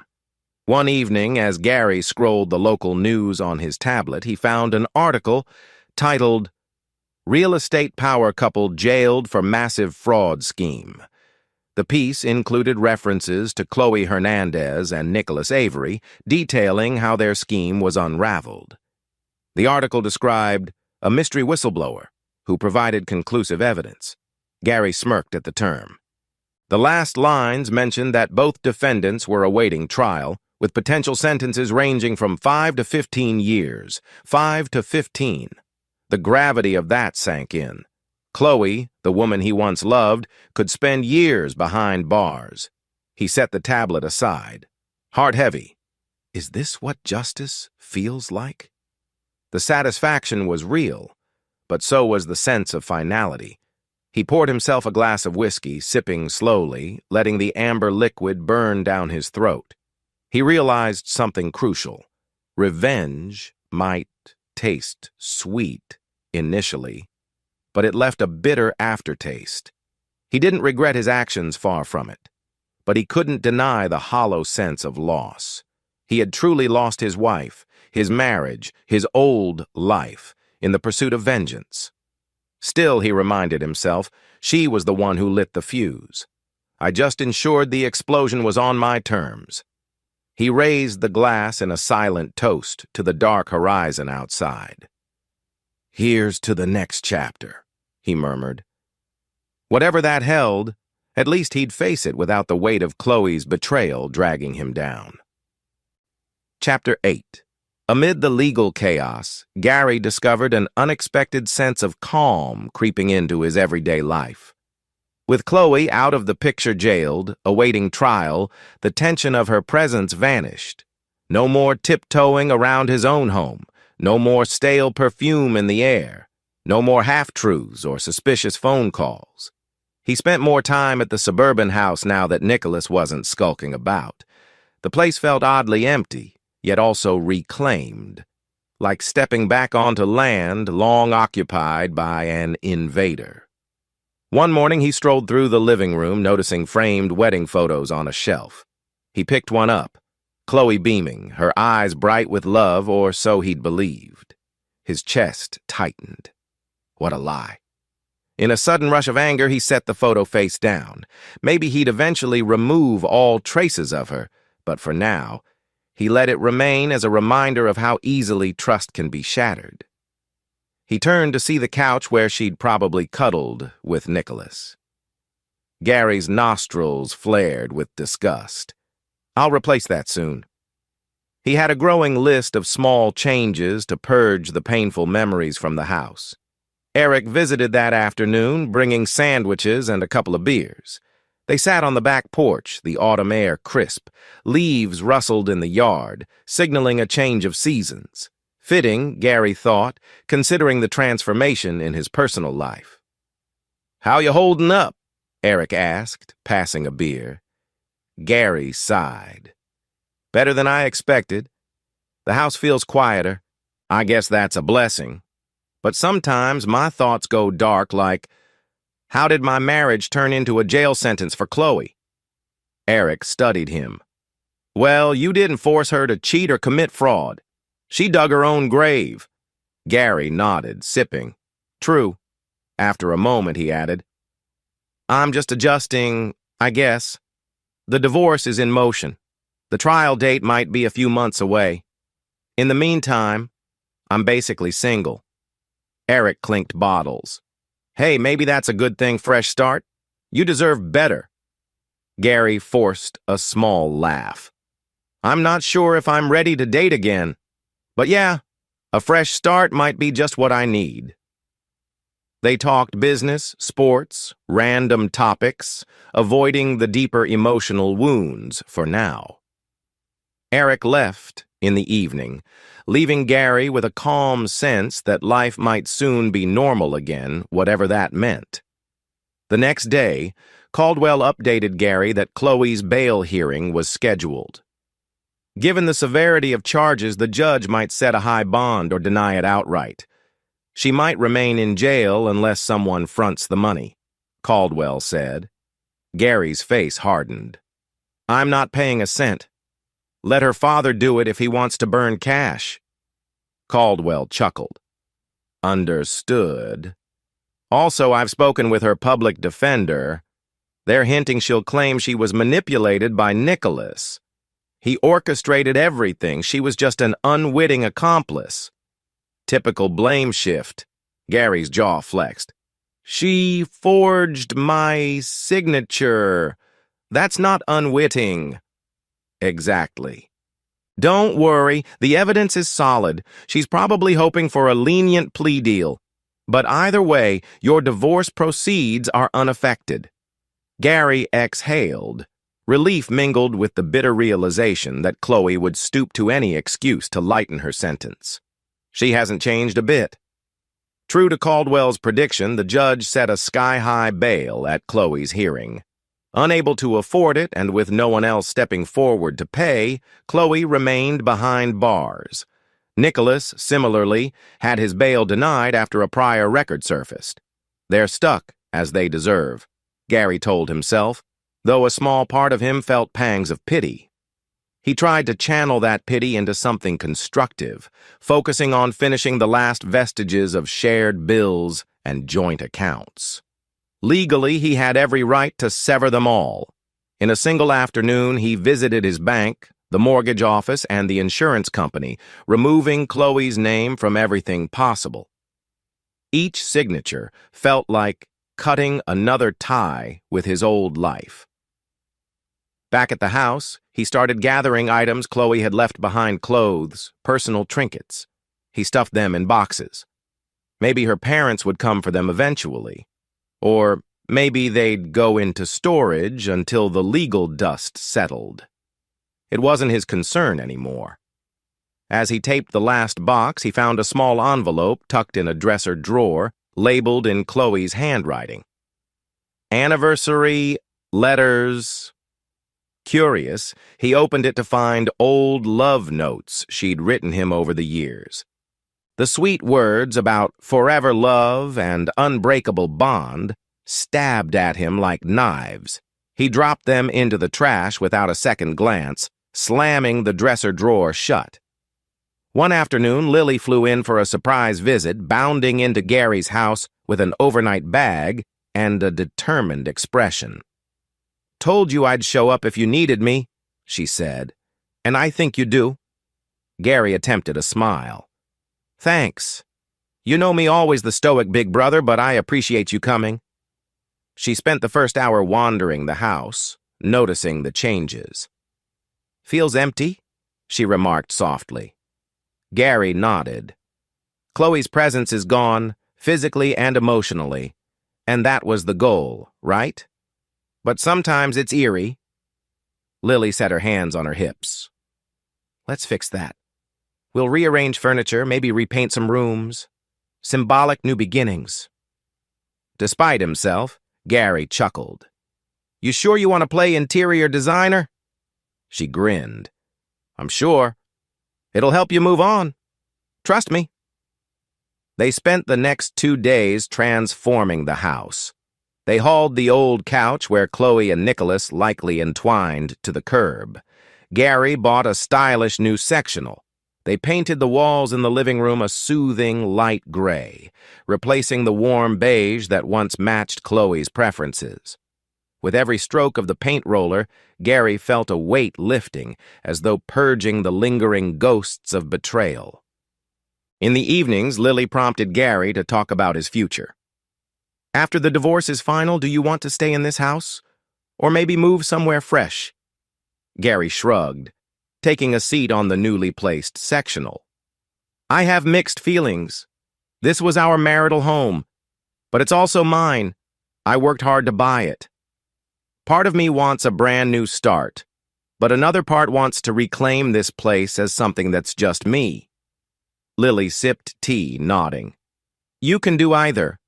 The important thing is emotional closure. If you feel haunted, moving might help. But if you feel empowered by transforming it, that works too." He gazed around, the fresh paint smell tangy in the air. "I'm leaning towards staying. I refuse to let her chase me out of my own home." Lily smiled. "Then stay. You've already begun the transformation." They also discussed Gary's work. His software consultancy thrived, ironically benefiting from his intense focus these past weeks.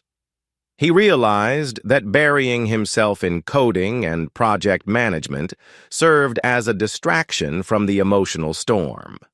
Lily approved as long as he didn't burn out. On Lily's last evening in town, they sat on the porch watching the sunset. She nudged him with her elbow. "So, do you think you'll ever date again?" Gary let out a rueful laugh. "That's the million-dollar question. Right now, the idea sounds daunting. Trusting someone again, it's not going to be easy." Lily nodded, eyes kind. "I get that. But you're still young, Gary. You have a lot of life to live. Don't let Chloe's betrayal lock you in bitterness forever. There are good people out there." He stared at the orange-pink sky, remembering better times. "Maybe someday, when I'm healed enough." She patted his shoulder. "That's all I ask, that you keep an open mind.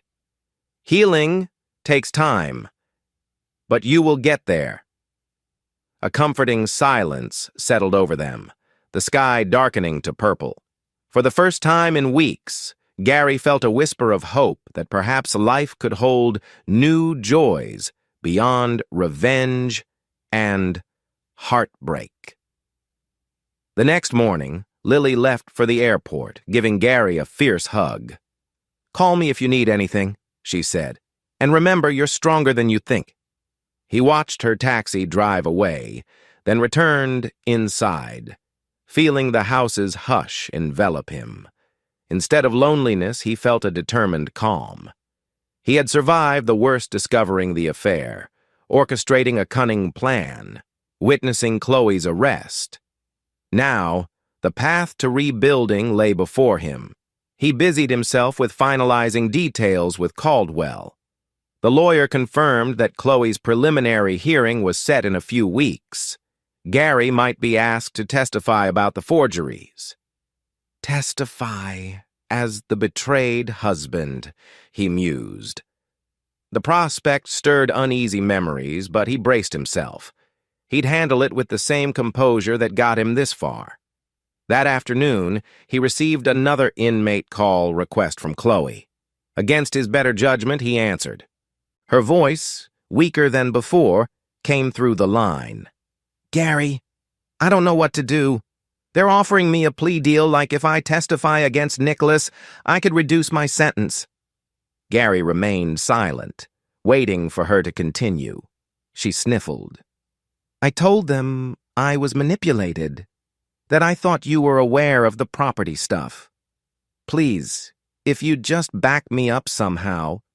He cut her off, words icy. "You forged my name, you scammed people, you cheated in my own house. Why on earth would I defend you?" A shaky sob. "I'm terrified. Nicholas is calling me a liar, saying I was the mastermind. I don't want to spend years here. I'm so sorry, Gary." "Sorry you got caught," he snapped. "Not sorry for betraying me." She breathed raggedly. "I know you hate me. But I beg you, just talk to the DA. Tell them I'm a good person who made a mistake." Gary's rage flared. "A mistake that lasted how long? Months? Years? You want me to bail you out with a lie?" He let out a bitter laugh. "Not a chance." She wept openly now. "I can't believe you're being this cruel." "Cruel?" he echoed, fury searing his chest.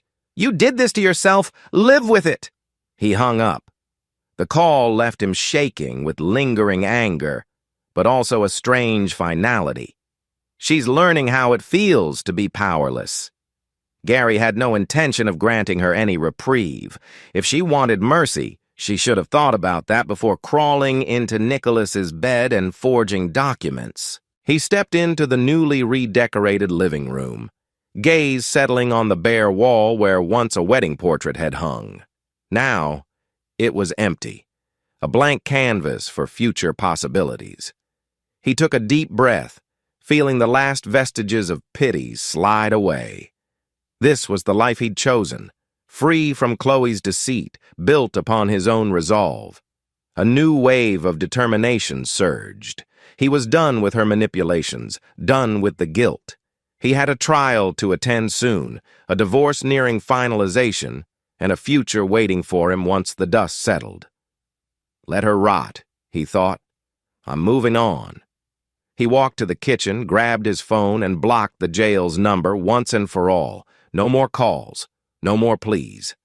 Chloe was dead to him, only the official paperwork remained to seal it. Chapter 9. Gary closed his mailbox and scanned through the stack of letters in his hand. Most were mundane bills, advertisements, but the official county envelope caught his eye. Inside was a summons, scheduling him to appear as a witness in Chloe and Nicholas's upcoming fraud trial. The date was set for mid-spring, about 6 weeks away. He stood on his porch, reading the document under the slant of the afternoon sun. Though his plan from the start had been to see them face justice, actually testifying in court felt daunting. He exhaled, recalling the times he once gazed into Chloe's eyes with love. Now he'd be facing her from a witness stand, helping seal her fate. That evening, he called Caldwell. I got the summons, Gary told him. So it's really going to trial. No plea deals? Caldwell's tone was confident.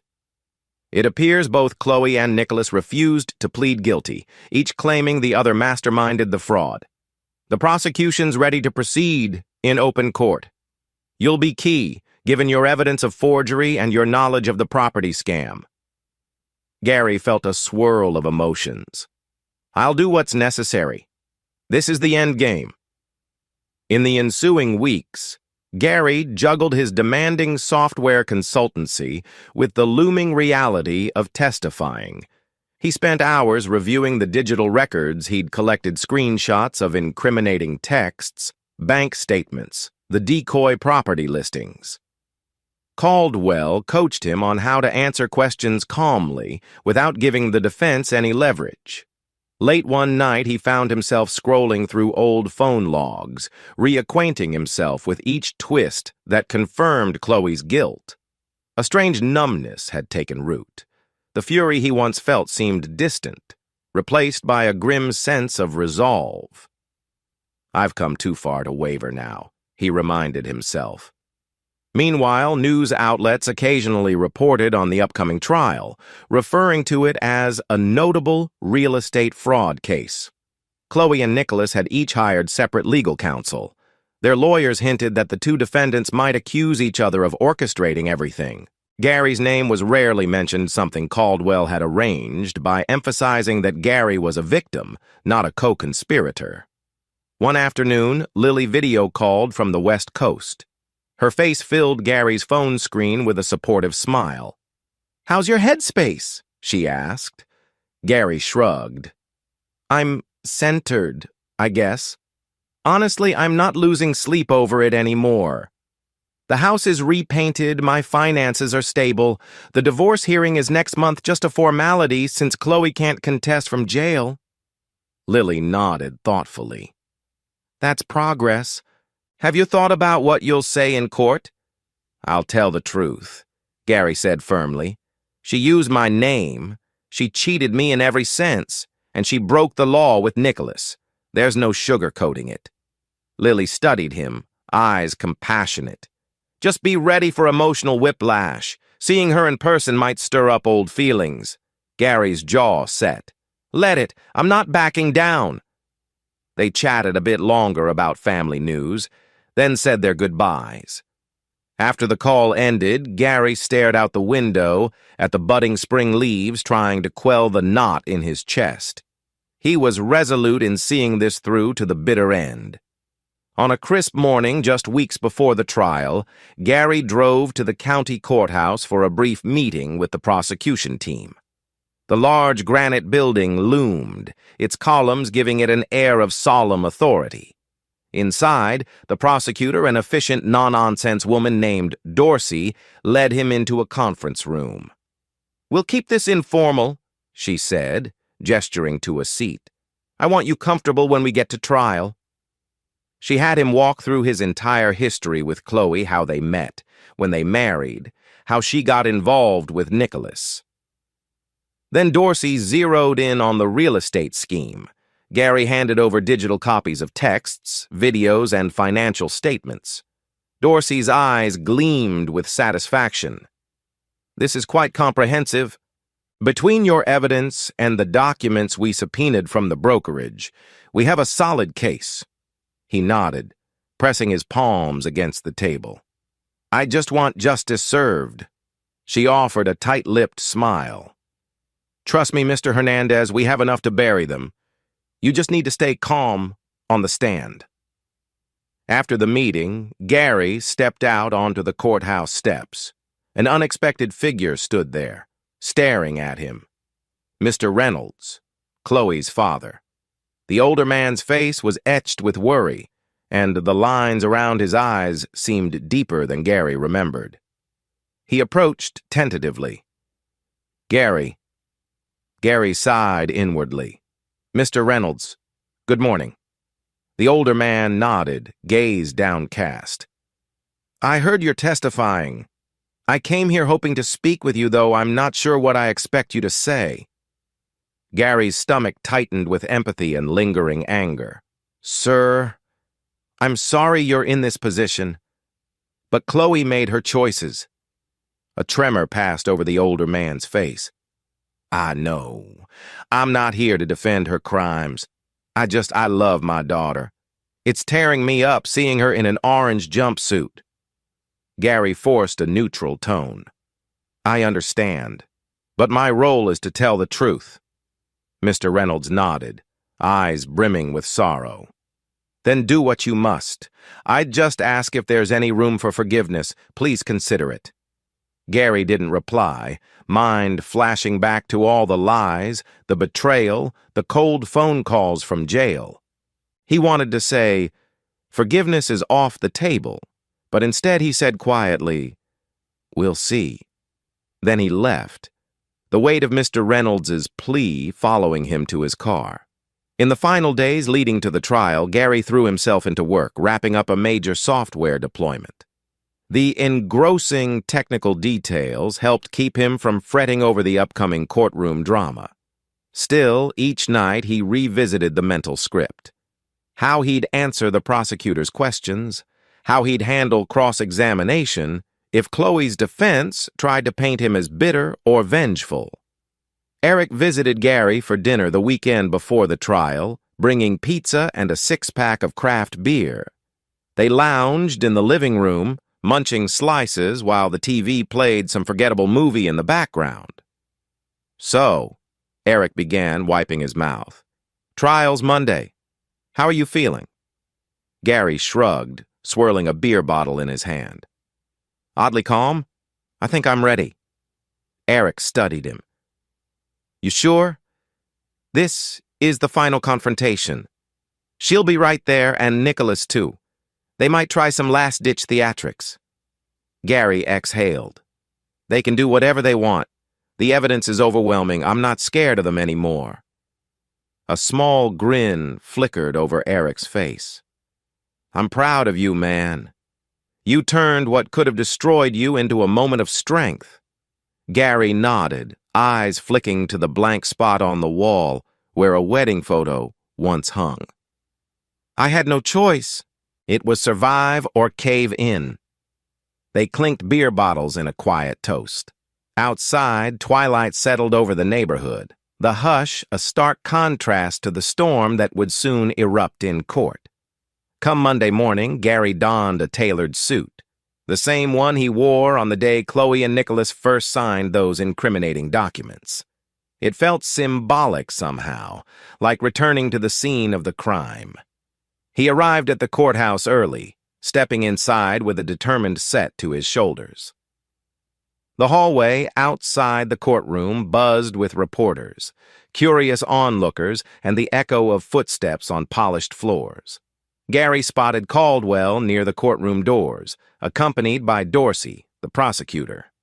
Caldwell gave him a nod of reassurance. Dorsey quickly briefed him. We'll call you as a witness after we outline the timeline of events. Just listen closely to my questions and speak clearly.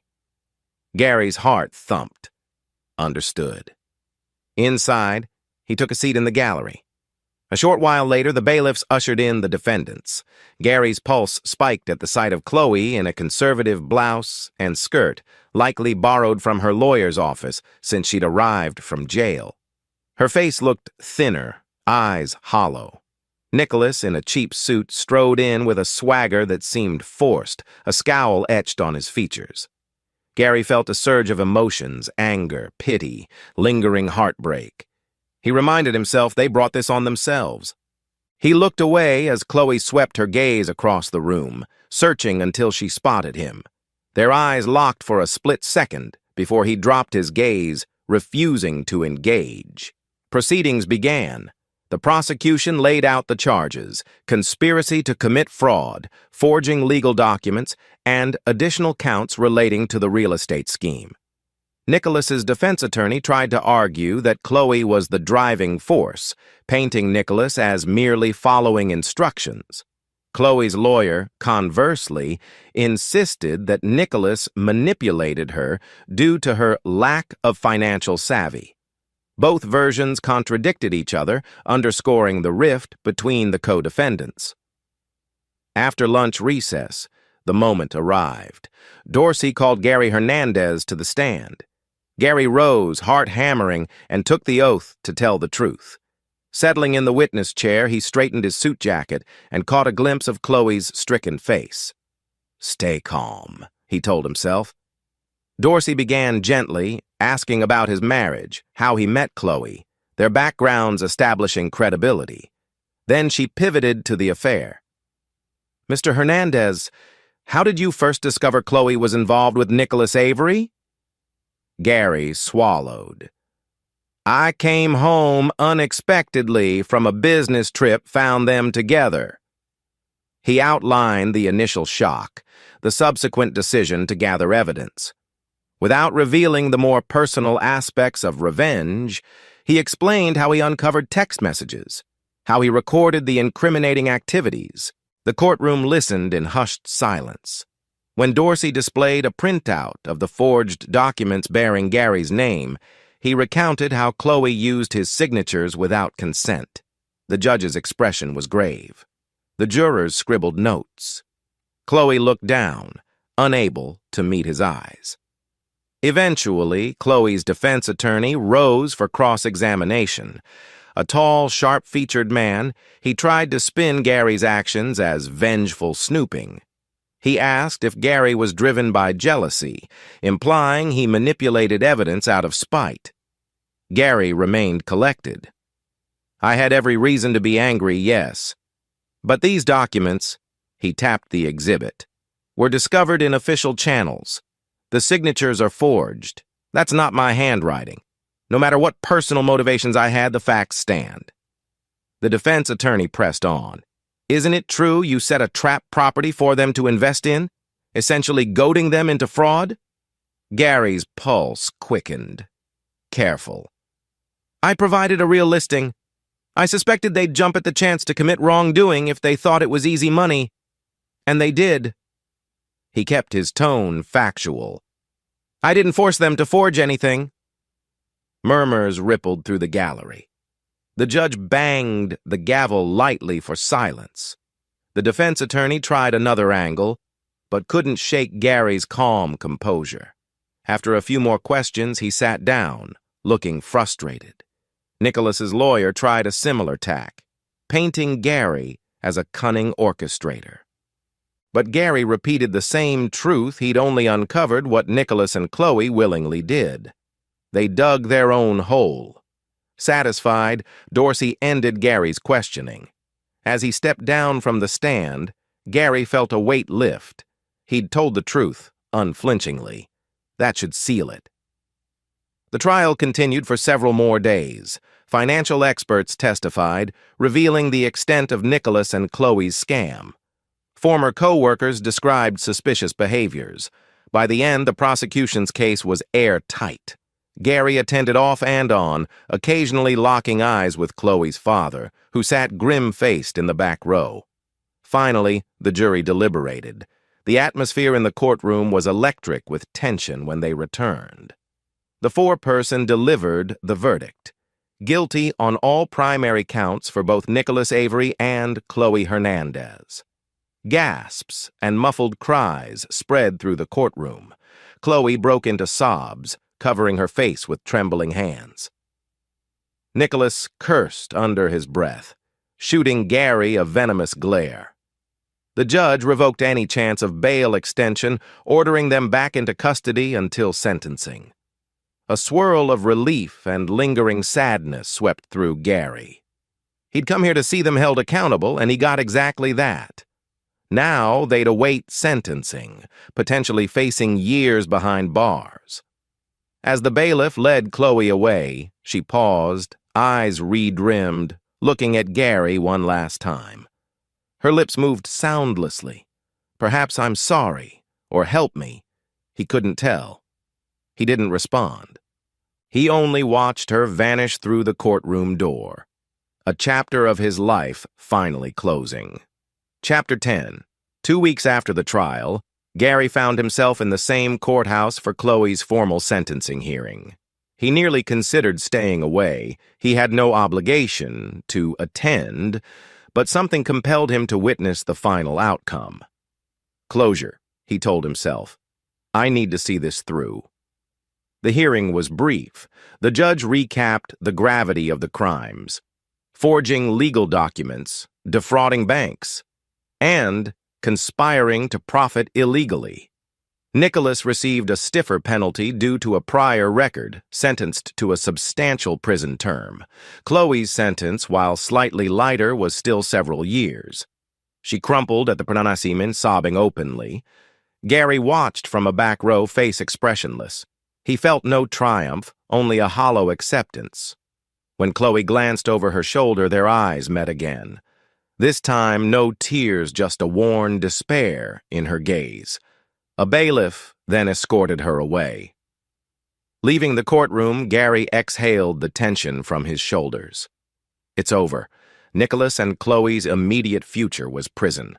Meanwhile, his life stretched ahead, unencumbered by their treachery. Time to truly move on. Outside, reporters hovered, snapping pictures and shouting questions about the sentencing. Gary ducked his head, ignoring them. However, a local news anchor recognized him, calling out, "Mr. Hernandez, do you have any comment on your wife's prison term?" He stopped, turning slowly. The anchor aimed a microphone at him. Gary paused, remembering Caldwell's guidance. Keep statements neutral. He mustered a composed tone. I have no comment beyond saying justice was served. I hope everyone can learn from this situation. A volley of follow-up questions bombarded him, but Gary politely raised a hand and walked away. He didn't relish public spectacle. The message was clear enough. He'd gotten justice, and there was nothing more to say publicly. Back home, Gary curled up on his new sectional, letting the day's events settle.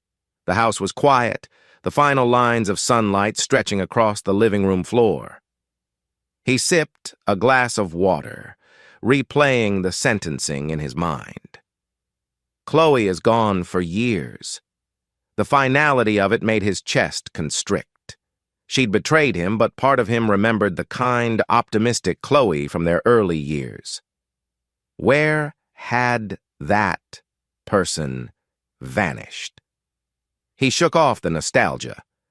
She vanished the moment she chose to cheat. He reminded himself of the affair, the lies, the fraudulent schemes. She wasn't the woman he'd married. Maybe she never had been. This prison sentence was just the natural consequence of who she'd become. His phone buzzed. A text from Lily. "Heard the sentencing. Are you okay?" He typed back a brief, "I'm fine. Thanks." He considered calling her, but instead set the phone aside. He needed solitude. Staring at the newly painted walls, he felt an odd emptiness. Revenge is complete, he told himself. She's punished. We're divorced. Now what? A wave of fatigue rolled over him. Perhaps tomorrow he'd wake up feeling truly free. A week later, Gary's divorce decree arrived in the mail. He opened the manila envelope, scanning the official language. "The marriage between Gary Hernandez and Chloe Hernandez is hereby dissolved grounds. Adultery, criminal activity." The lines blurred momentarily as he remembered their wedding day, the vows they spoke, all undone with a single piece of legal paper. He placed the decree on the coffee table. This is it. He was no longer a married man. He'd achieved every step of his plan, safeguarding his assets, making them pay for their betrayal. Strangely, he felt no burst of elation, just a quiet finality. To mark the occasion, he poured himself a small measure of bourbon. Standing on his back porch, he gazed out at the yard, the horizon tinted gold by the setting sun. He raised the glass in a silent toast to the memory of what once was and to the future, still unwritten. Over the next few weeks, the media hype died down. The real estate firm that Chloe once worked for issued statements distancing themselves from two bad apples. Nicholas's name briefly circulated again when investigators linked him to another dormant scam, potentially adding more years to his sentence. Chloe, overshadowed by Nicholas's extensive wrongdoing, slipped into relative obscurity. Gary's personal life also slipped into a calmer rhythm. He worked diligently, signed a couple of new clients for his software consultancy, and found a sense of stability in the normalcy of each day. Eric and Lily teased him that he seemed more relaxed, less haunted by anger. One day, rummaging through the attic, Gary came across a dusty box labeled "Wedding Keepsakes." Inside were old invitations, unused ribbons, even table cards from their reception. His gut churned. No need to keep these. Without hesitation, he carried the box outside and placed it in a garbage bin. A small act, but it felt like another layer of closure peeling away the past. A chance encounter one afternoon changed the quiet trajectory of Gary's life. He stopped by a local cafe after a client meeting, ordering a latte at the counter. A woman next to him, a brunette with a warm smile, accidentally bumped his shoulder. "Oh, I'm so sorry," she exclaimed, nearly spilling her iced coffee. Gary quickly steadied her arm, brushing away a stray droplet that landed on his sleeve. "No worries," he said with a faint laugh. "I've had worse happen at coffee shops." She laughed too, introducing herself as Rachel. They chatted briefly while waiting for their orders, discovering they both lived in the same neighborhood. Rachel worked as a freelance marketing consultant, also in the tech realm. They exchanged business cards, each intrigued by the other's background. As Gary left, latte in hand, he found himself smiling. It was just a simple encounter, no grand romantic overture, but something about Rachel's warmth nudged at him. Maybe I'm not as closed off as I thought, he mused. For the first time since Chloe's betrayal, the idea of connecting with someone new didn't feel impossible. Days passed, and Gary reached out to Rachel professionally at first, curious about her marketing expertise. One conversation led to another, culminating in a casual meetup at a local bistro to discuss business. They ended up talking for hours, barely mentioning work, instead trading stories about their past travels, favorite music, and odd hobbies. Rachel's laugh had a genuine ring to it that put Gary at ease. Of course, a shadow still lingered his recent divorce, the betrayal he'd endured. But Rachel didn't pry. She only gently asked if he'd been through a rough patch, sensing his guarded moments. He offered a condensed version of the truth. I was married. It ended badly, but I'm moving on now. She nodded with empathy, not pressing for more details. Their dinners became a weekly occurrence. Gary discovered he enjoyed her company more than he'd expected. He didn't declare any intentions. He wasn't sure if he was ready for romance, but friendship came naturally, blossoming with each meeting. Meanwhile, Eric and Lily noticed a shift in Gary's demeanor, less tension, more openness. One Saturday, Eric cornered Gary after a group brunch. So, you're spending a lot of time with this Rachel. Anything happening? Gary rolled his eyes with a half-smile. Relax, man. We're just getting to know each other. I'm not rushing into anything serious. Eric nodded, grinning. Hey, I get it, but you seem lighter. I think it's a good sign. Gary considered that. Am I lighter? Maybe so. He felt the burdens of revenge fading from his shoulders, replaced by a cautious optimism for whatever might come next. A month later, Lily flew in for another short trip. She and Gary sat on the porch again, sipping iced tea in the early summer sun.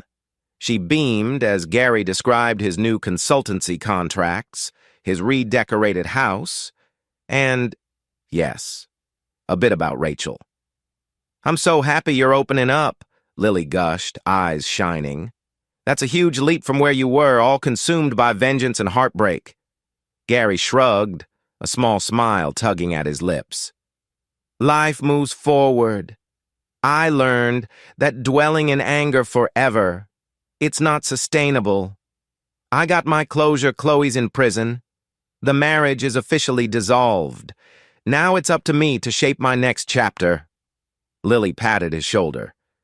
Couldn't have said it better myself, big brother.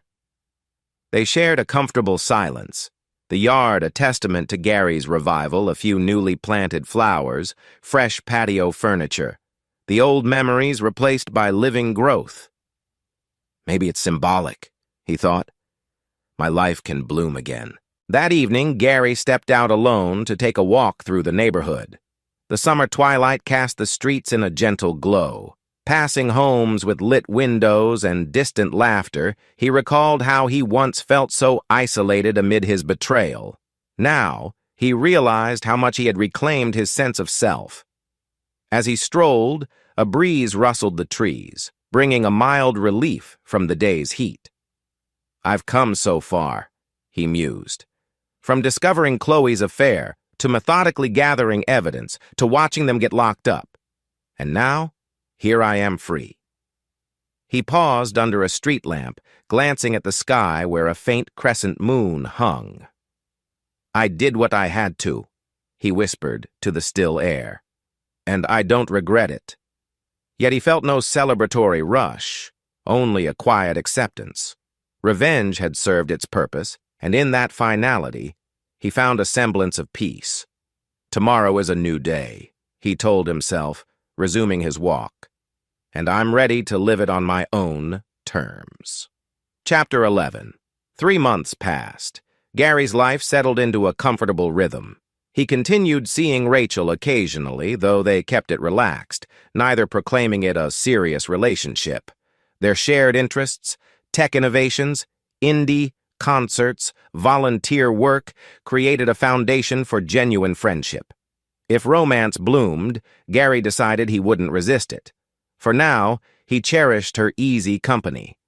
Summer had fully arrived, draping the city in bright sunshine and sweltering afternoons. One early July morning, Gary stood on his porch, sipping iced coffee, scanning the property with a critical eye. The lawn was healthy. The flower beds Lily had helped plant thrived. The porch furniture was new. The house, once a battlefield of betrayal, now felt like a sanctuary. He inhaled the fresh air. "This is mine," he thought with satisfaction. A stark contrast to that day, he discovered Nicholas's shoes at the door, a memory that no longer cut him as deeply. In early July, Gary received an unexpected letter from Chloe. It had been routed through the prison mail system, complete with official stamps. His pulse kicked at seeing the handwriting on the envelope, her name in the corner, Chloe Hernandez, inmate. He debated whether to open it.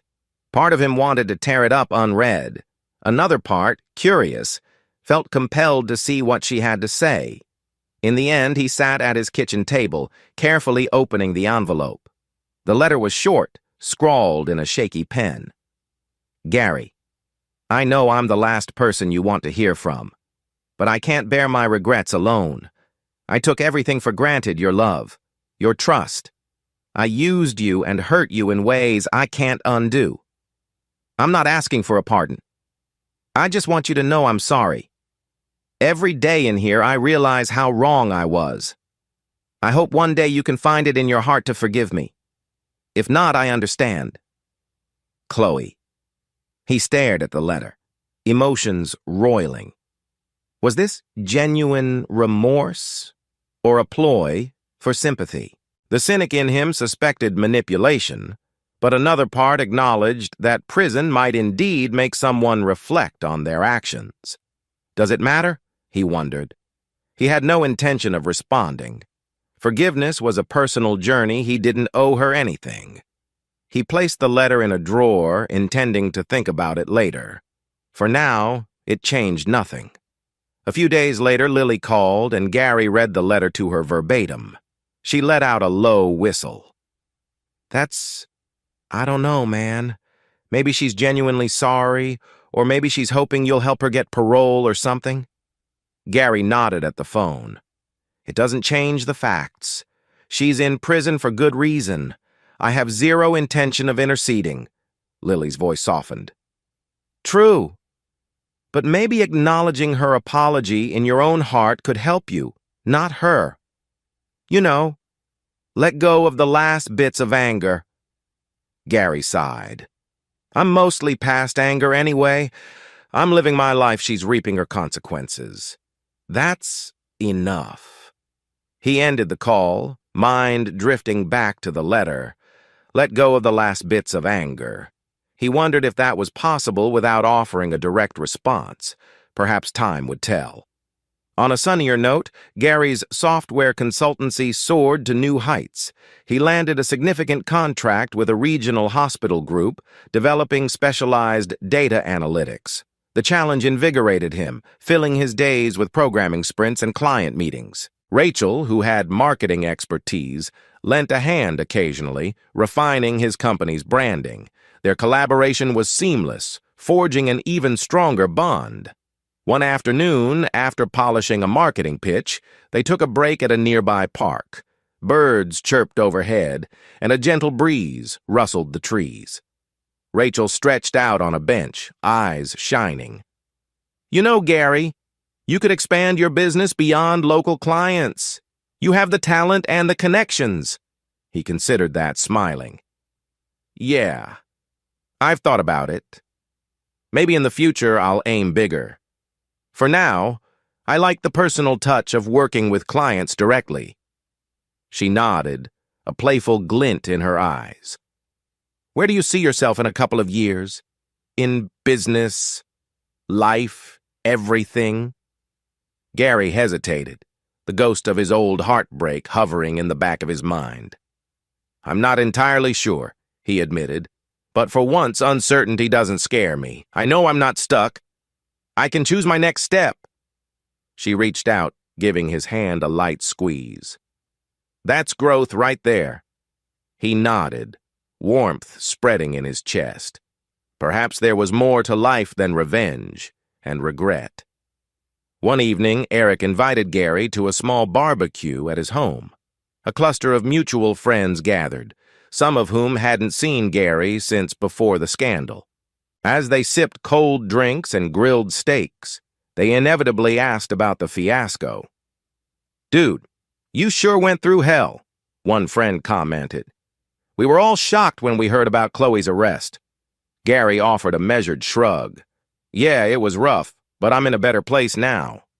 Another friend, a woman named Tess, said, "We're proud of how you handled it. Like, you didn't just vanish into depression. You stood up for yourself," Eric chimed in, flipping burgers. "Gary's the prime example of turning the tables with style."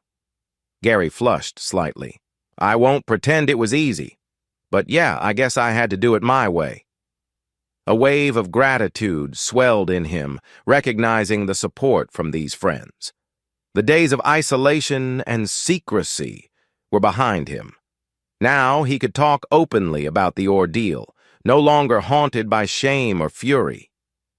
That night, after the barbecue wound down, Gary and Eric lingered by the flickering coals, nursing the last of the beers. The cicadas hummed in the warm night air. Eric leaned against the deck railing, glancing at Gary. "So, the trial's over. The divorce is final. The house is basically brand new inside. What's next on your bucket list?" Gary gazed into the embers. "Honestly, I might take a real vacation. Maybe a solo trip somewhere scenic just to clear my head, reflect." Eric nodded. "You deserve it, man. I can watch your place if you want." Gary chuckled. "Appreciate it. I might even invite Rachel if things keep developing, but I'm not rushing. A solo trip could be good for me, too." A comfortable silence followed. Gary felt a sense of completion, like he'd climbed a steep mountain and was now surveying the valley below. He had the freedom to choose any path. No more drama, no more secrets, no more hostility. Just the next chapter waiting for him. A few days later, Gary found himself scrolling through travel websites, daydreaming about a getaway. Italy, Japan, a quiet cabin in Colorado, possibilities swirled in his mind. He pictured himself sipping espresso in a bustling European square, or hiking a serene forest trail far from city noise. The mere thought brought a surge of excitement. He paused, recalling how Chloe once pestered him to take lavish vacations, though her real motivation had been to flaunt her success. Now, planning a trip felt different. This was purely for his own enjoyment, a step toward rediscovering himself. While browsing flight deals, he smiled. "I'm free to explore, see the world on my own terms." Maybe he'd even propose an extended weekend with Rachel. Or go alone, he reminded himself. Either option is open.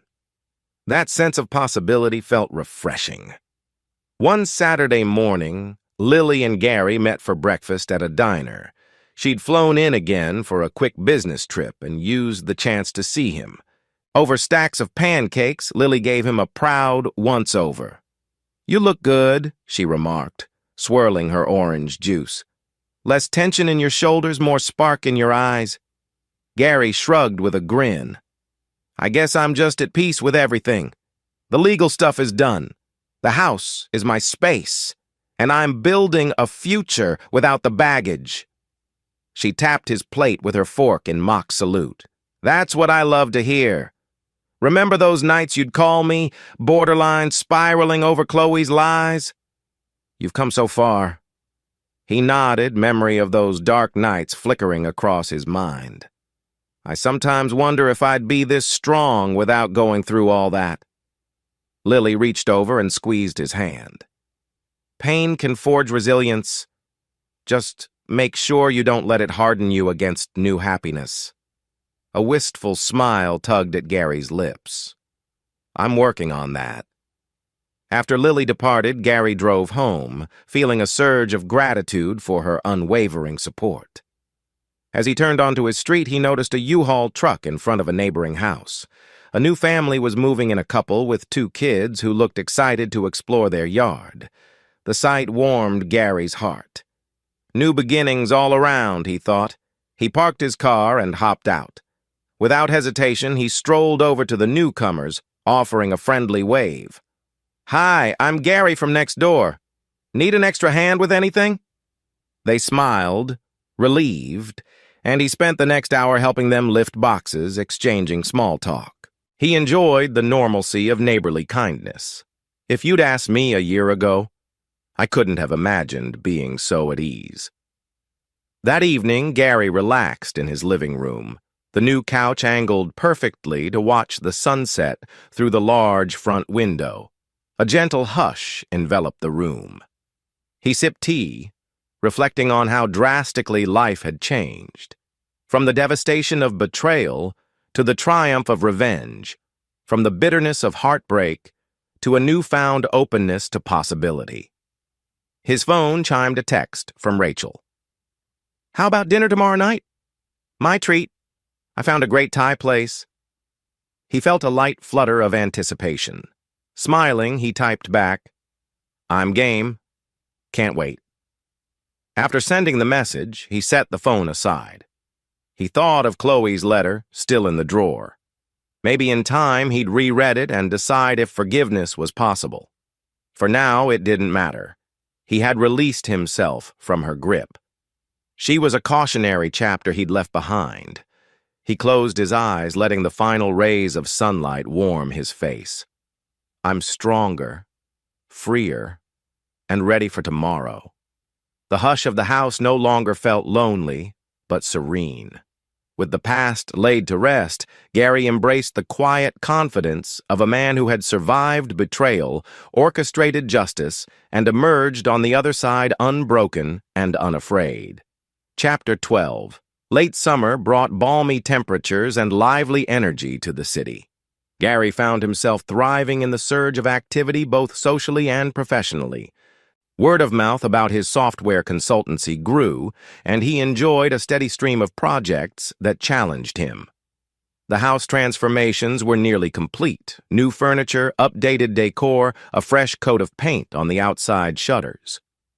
Rachel joined him on several outings. A jazz concert in the park, an art exhibit downtown, even a weekend hike in the rolling hills outside the city. They shared easy laughter and spontaneous moments. Neither rushed into labeling it serious.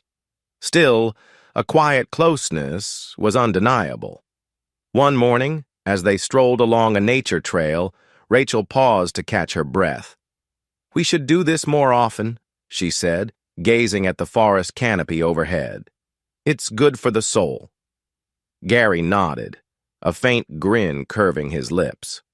"Agreed. After everything I've been through, this feels rejuvenating."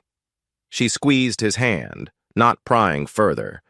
He appreciated the unspoken understanding that his past wounds ran deep.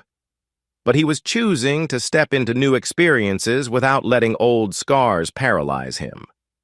Despite Gary's newfound optimism, ghosts from the past occasionally resurfaced in small ways. One afternoon, the mailbox held another letter from Chloe, but he tossed it unopened. He felt no need to rehash her apologies. She had her sentence, and he had his life. Over dinner with Eric that week, Gary admitted, "I feel a bit guilty ignoring her letters. Part of me wonders if I should just read them for closure." Eric shrugged, swirling a spoon in his soup. "Closure's about you, not her. If reading them helps you, do it. If it only drags you backward, don't. You owe her nothing." Gary let that settle. "Yeah, you're right." He recognized that any second-guessing was more about his own conscience than any duty to Chloe. "I'm done being her emotional caretaker." The summer days grew shorter, the evenings tinted with the approach of autumn.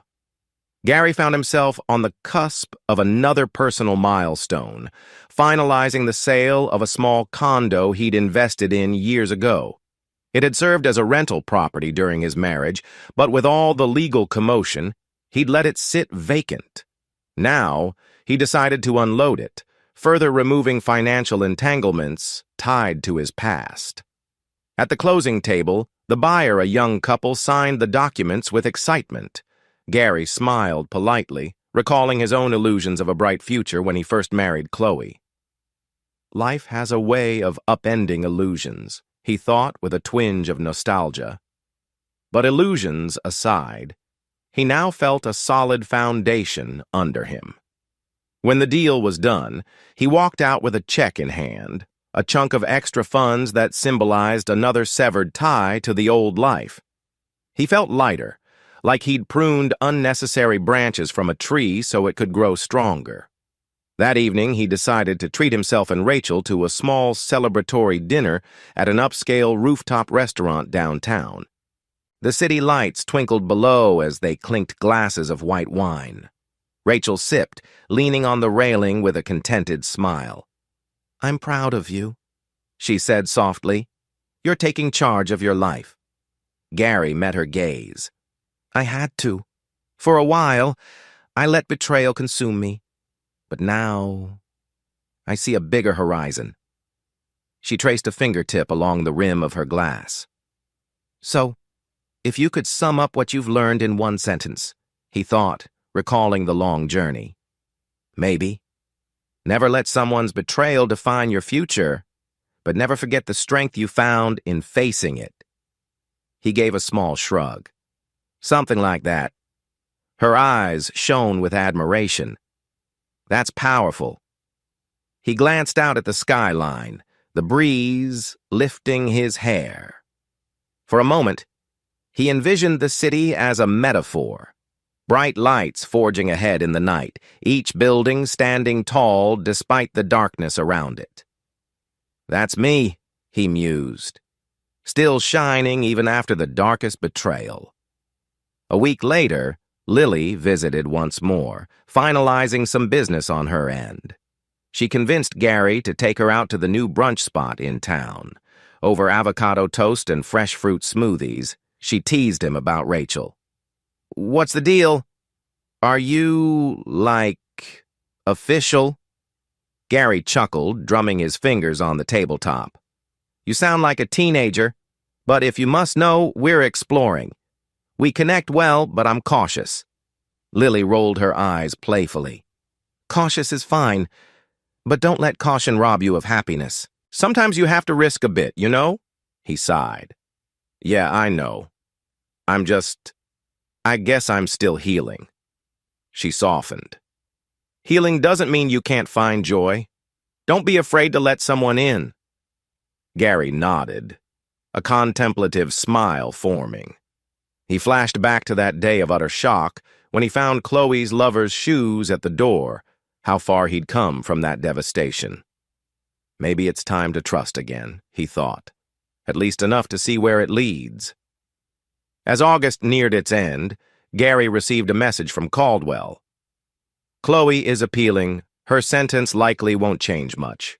But be aware." Gary read the text with a twinge of annoyance. She's still trying. But Caldwell assured him appeals rarely overturned such a clear case, especially with overwhelming evidence. Gary quickly pushed it out of his mind. Her choices, her consequences. Not my problem. He turned his focus to something more uplifting. An upcoming tech conference in another state. He planned to attend, partly to network and partly to embrace a change of scenery. Eric teased him.